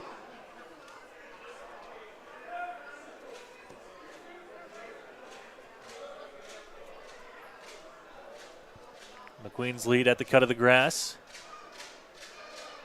Not going this time. Newton in the air, left center field. Coming over Hammond. He's going to call off Pompey. McQueen's going to come up running, and he's going to be out at second. A double play will end the bottom of the 8th inning. Chris McQueen trying to use his speed to advance 90 feet on the fly out. But it'll be a double play to end the bottom half of the 8th inning. But the Majors look to close it out. It's a 6-2 lead going to the top of the 9th inning here on Majors TV. Here we go. Believe me, you've never heard a talk show like this. I'm sleeping with Joe Carter. By the way, Joe did not touch the ball. Yeah, I have to say, like, your voice is fantastic. Meet Smitty. Listen, I'm the brains here. And Mitty. And I'm the good-looking funny one. This is the Smitty Mitty Show.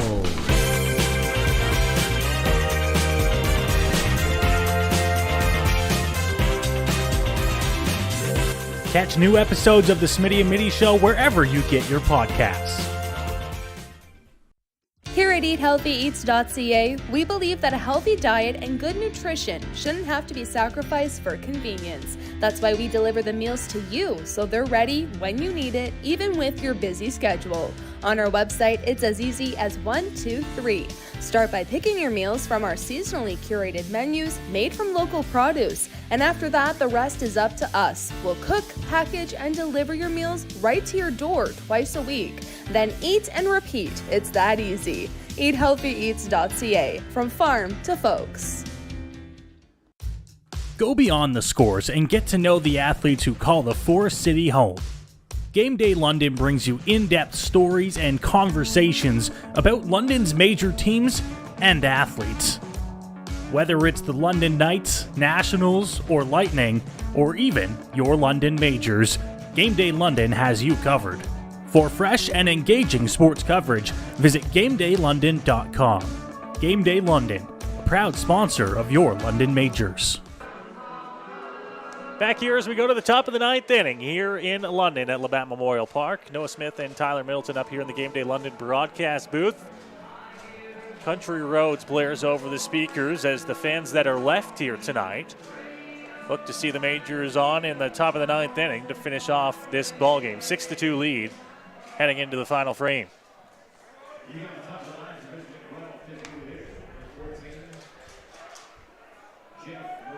Big thing for Farrington, not a save situation, obviously, but still got to be focused, got to go after the hitters aggressively. Majors bullpen is back up and moving again. McLeod, Cush, Roberts, 6, 7, 8 due up here for Guelph, barring any pinch hitters, and a big swing and a miss by McLeod on the first pitch he sees from Farrington. It's 0-1. Temperature has dropped down to 16 degrees now here at Labatt Park. We started the evening at 24, feeling like 25.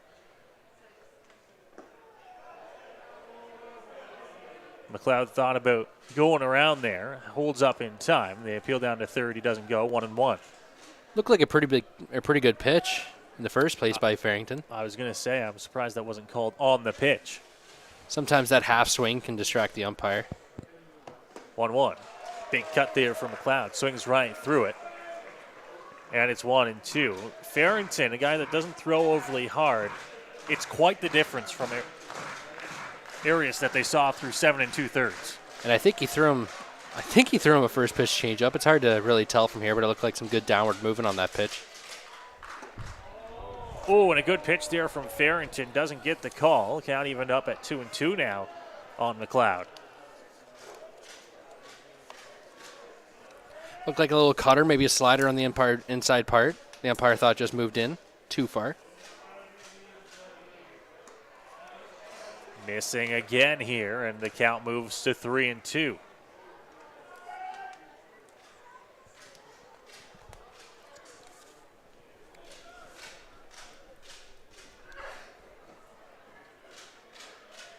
Grabs his sign for Mullen. Now Farrington to the plate. Called strike 3 on the outer edge.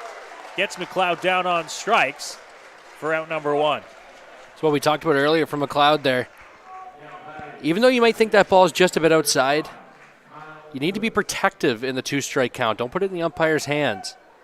Try and put a ball in play, make the defense work. Instead, he takes that pitch, maybe just a bit outside, but called strike 3 by the umpire. So a big first out there for Farrington as Kyle Cush steps to the plate.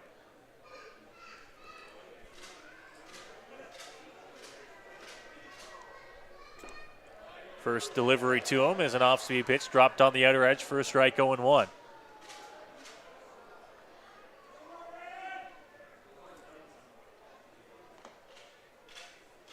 Sign delivery from Farrington. Tries to go to the same pitch, slipped out of his hand a little bit. 1-1 here to the Royals' third baseman.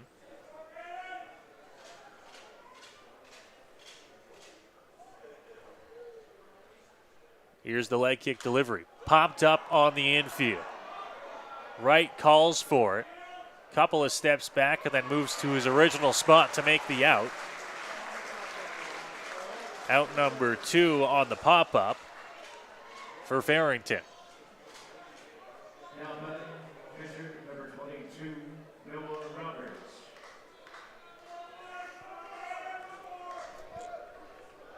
And that'll bring up Noah Roberts, the catcher here. Last chance for the Royals to try and start something here on the top of the ninth.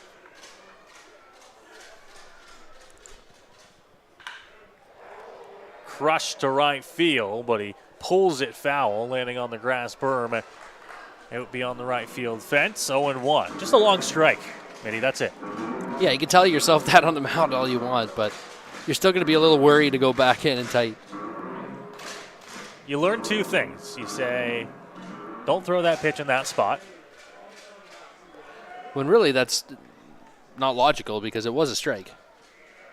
Come back with a strike. Here's the 0-1 delivery, Farrington to the plate. That one fouled back. Good spot on it. And it's 0-2.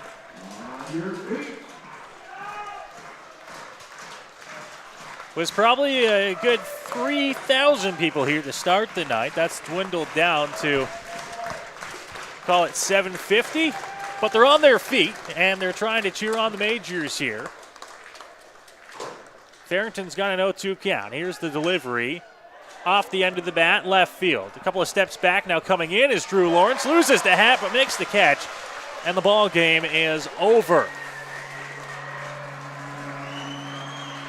Majors win 6-2, the final score on this Friday night. What a performance by Jose Arias, the starting pitcher. Farrington comes in to close it out, and the Bats continue to stay hot with 13 hits in the ball game. A great outing by the Majors here today, not just on the mound, not just at the plate, but defensively as well. Obviously, Jose Arias, fantastic in this game. 7 2/3, 11 Ks. Just 1 earned run. He does his job. Farrington comes up, mops it up. The defense was there. The offense was there. The pitching was there. You're going to win a lot of ball games if that happens. Fantastic performance by the Majors tonight. Up here in the broadcast booth, Noah Smith, Tyler Middleton, to say thank you for watching with us tonight. The Majors victorious 6-2 over the Guelph Royals. 13 hits for the Majors tonight. A couple of errors later on in the ballgame as things got a little bit sloppy there in the chilly weather. But overall, a good performance and really an important win to kickstart what is going to be a busy weekend for the Majors. 4 games in 5 days. It was a big win to get, and like we talked about, it was a big win just because he didn't get deep into that bullpen. You didn't have to use more arms than just that one. Obviously, the elements playing a huge part in this game. If it's the sun ball that was missed, if it's this wind blowing around, but the Majors gutsed it out. They got the win. They did what they needed to do to move into this weekend. And a big win to start the weekend here for the Majors as they beat the Royals 6-2, the final score here from Labatt Memorial Park. We say thank you for watching with us tonight as the Majors win. Next game coming up on Sunday as the Majors host Pack the Park night at Labatt Park. It's an afternoon contest. You can still get your tickets available as the Majors host the Pack the Park 11th annual game. It's going to be an exciting full barn tonight, or on Sunday, I should say. Tickets still available on the London Majors website. Check it out there. 6-2 the final score. 13 hits for the Majors, 5 for the Guelph Royals. We're back on the air on Sunday afternoon from our production crew. Us up here in the booth, we say thank you for watching with us tonight, and we'll see you Sunday here from London.